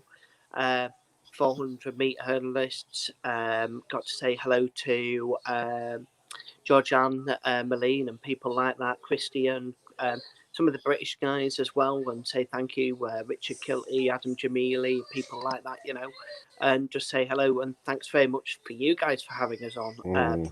It'd be amazing to come and do something live with you from a track meet at some point, and do something live with you guys from one of the UK meets and something, and just show you how amazing a great British track meet is, or one of the European meets is. I'm sure me and Ian maybe bump into each other with one of his athletes or something, and do something during a race or something like that, and try to get something live going. So yeah, it'd be great to do that. But thanks very much for inviting me on tonight, Ian Thomas and Ian Weekly. Been great to join you. Thank you. All right. Another thing, as I just like, that I like how you speak highly. You're very intelligent and you're very knowledgeable of not just track and field, but all the sports thus far. So I just like you to speak into injury. And I know injury is something that affects all athletes across the board, no matter what sport it is. Yeah. Could you just speak into the injury situation and how they overcome either from within the physical side, the spiritual side, the mental side? Because as you speak earlier, you speak about mental health with COVID, but even in track and field, soccer, cricket, mental health seems to be a big problem across every sport. So how do we speak into those injuries plus other situations like mental health? I think it's incredible. I think we've got to look at two amazing athletes, one of them Jamaican and one Australian.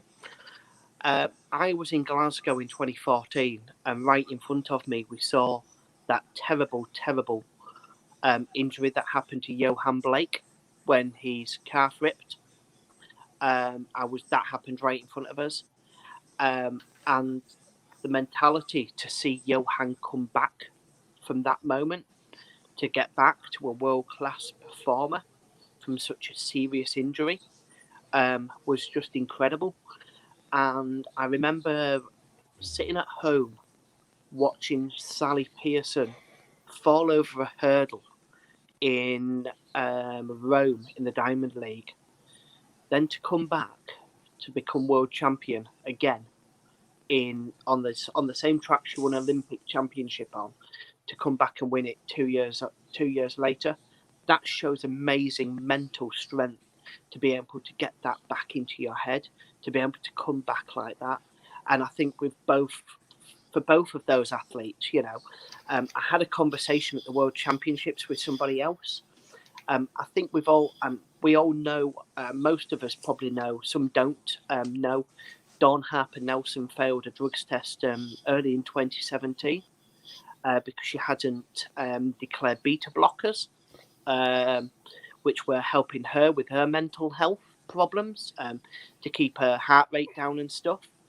So it was backdated.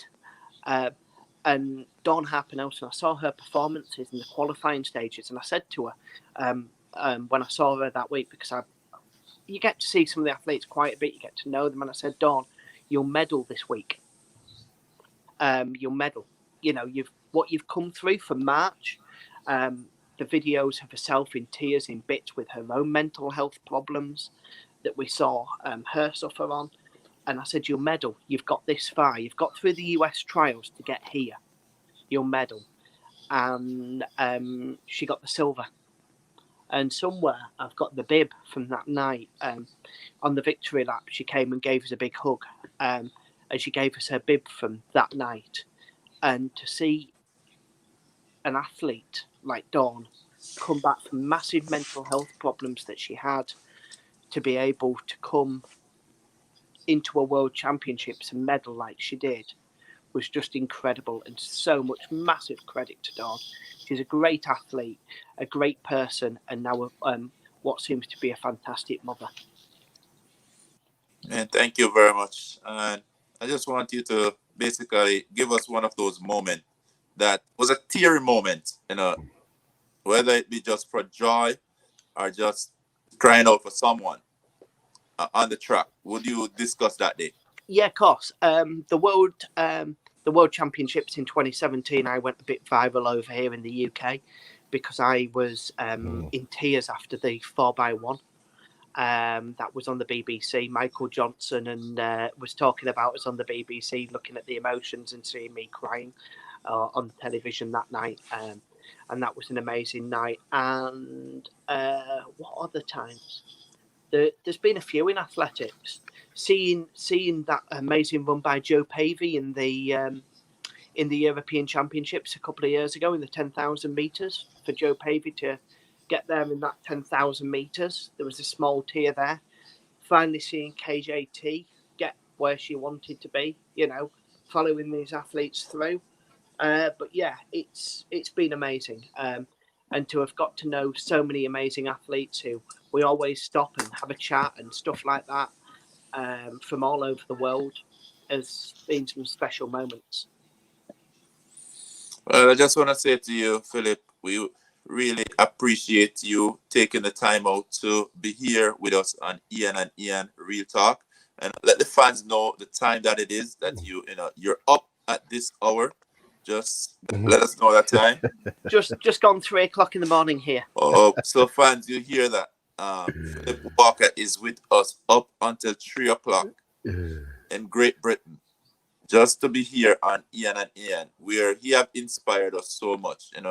He had shared so much with us, and we're proud of you. We appreciate you, and we ask that you continue to do what you're doing. Continue to bring us this sport. You bring it alive, man. You decorate the sports, and I look through your photos, and I could almost present myself there through your photos.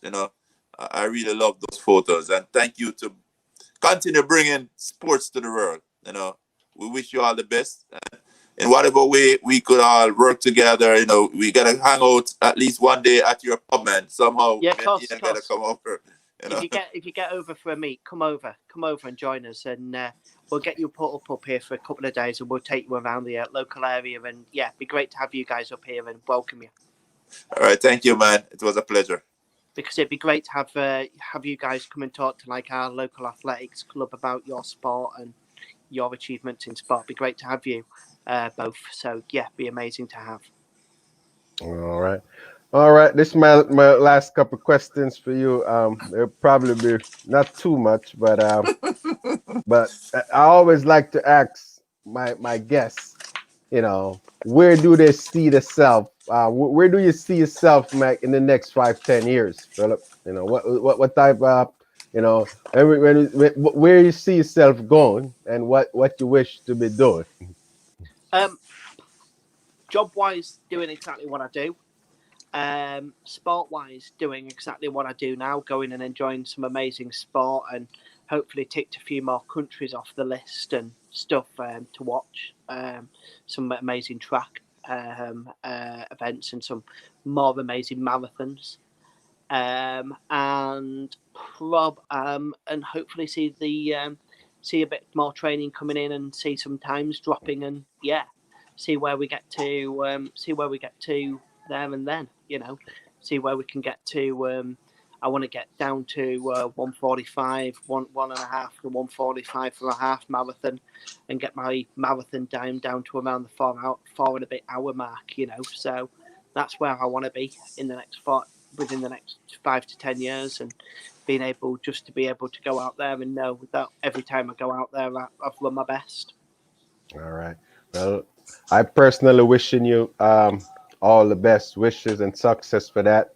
And I'm pretty sure you're gonna do it, because as I said, you see me, I'm I still trying to get down sometimes too, so we'll continue to support each other. And listen, Yes. I'm pretty sure that I am pretty sure we're going to collaborate with something. So next question is, and we got some young viewers that's watching right now, and you probably going to have some young viewers that may be watching over in the UK too. What lesson you would have for young athletes right now that looking to get into the sport here, one day, like, collegiate and training professional? Just go for it. Believe in yourself. I wish I'd done it a lot younger than I am. And make sure you believe in yourself, and make sure you surround yourself in people who want to do what you want to do. Because if you surround yourself with those kind of people, you've got a better chance. But don't think because of where your times are or whatever, you're not going to get there. Because you're always improving. You're young. You're always going to improve. Get the help that you need off the right coaches that you can get, especially at amateur level. Do what you can. There's some great track clubs out there, some great local track clubs. And if you've got the talent, they will show you and they will help you. Just don't be frightened to ask for help, if it's technique, if it's any technique issues, anything like that. Just get involved. Just go for it. That's what it's all about, and that's what you've got to do. All right, man. Awesome. And just to follow up with that, for you, what's the best lesson that you have learned, from, your parents or, someone that you actually look up to, To believe in myself. Okay. Awesome. All right. And this last big question is, well, I got two more questions. The second to last question is, I know that, as I said, I'm a father, and I know how important that is to me. So Yes. what was that like when you knowing you was going to be a dad? How that changed your life? It did. It was frightening at first, but yeah, it changed it quite a lot. My son's an amazing little boy. He's a great guy. Very, very proud of him. And hopefully get him out running at some point, and get him out there, and give him the support he needs to be able to do what I'm a bit late doing. So yeah, hopefully, see how it goes. All right. So this the hit, Philip. In terms of music, are you a music lover? I am, yes. Okay. What's the playlist for you? Do you have a special playlist for your races or? Yeah, well, I had to be careful before, when Ian asked me about the Queen, because I was trying to work out which Queen he was on about. If it was on about the Queen of England, or if it was on about Roger Taylor and Brian May and Freddie Mercury.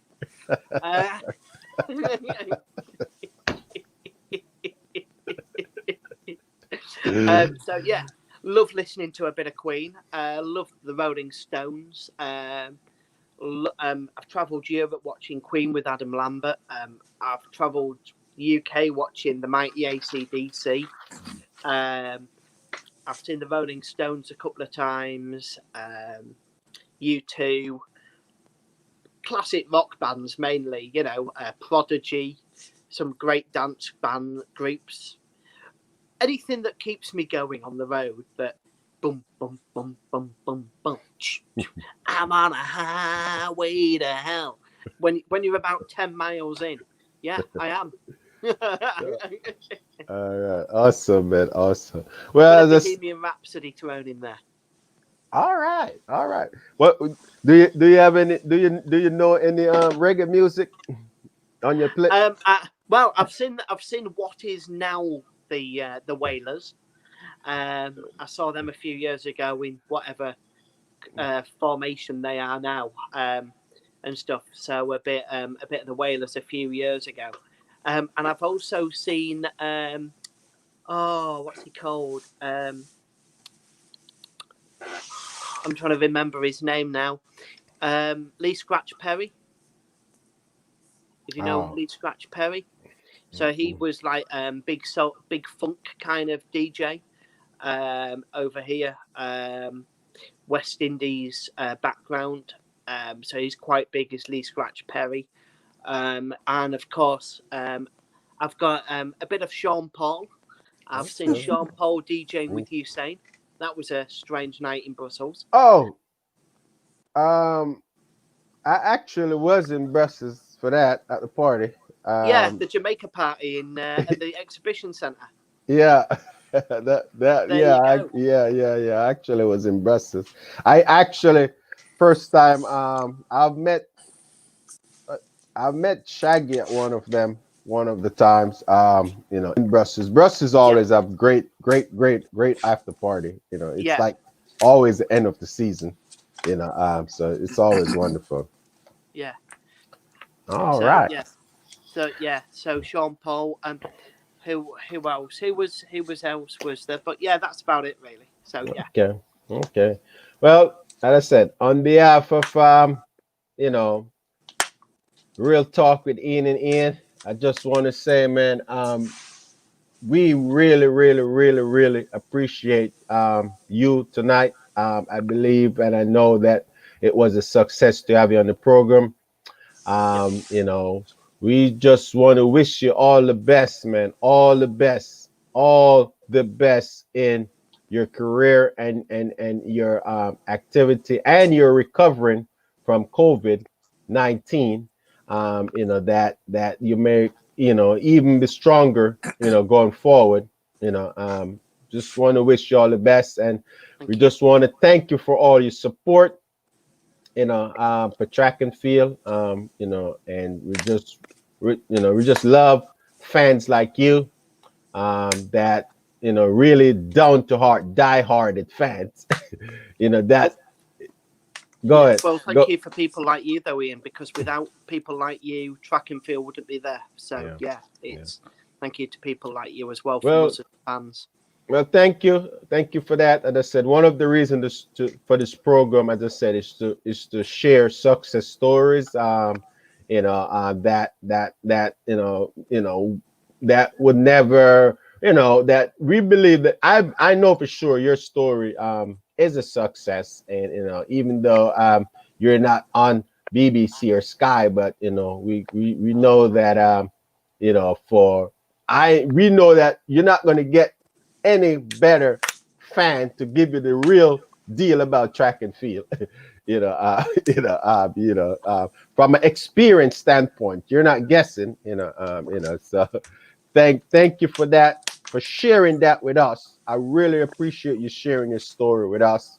For everything what everyone meant to you, and to give us in all the fans, that people that might just come across this program that don't know anything about track, know from a fan standpoint, just thank you for sharing that with them. I always love hearing the Great Britain accent. It's it's awesome. So, And just to those who are watching, thanks very much for joining us tonight and hearing a bit about my story. And just remember, if you do get the chance to get down to your local club, get down there, go and give them a bit of support. It means a lot to athletes, and it all begins at grassroots. And if you get the chance to volunteer down at your local track club, go for it and just help out, because it just means so much to everybody. And at the end of the day, it's all grassroots that starts, and that's where the legends have all began, is small track clubs, and they need your support, especially at the moment with COVID-19. So do get down there and support as much as possible. All right. So thank you again, Philip. Be safe, and I'm going to get some rest, and I'll touch base with you a little bit later. Yes. Yeah. All right. Thank you. Take care. All right. Cheers, guys. All right. Good night. Cheers. All right. You're a champion fan, man. Cheers, man. Thanks a lot. All right. Cheers. All right. Let me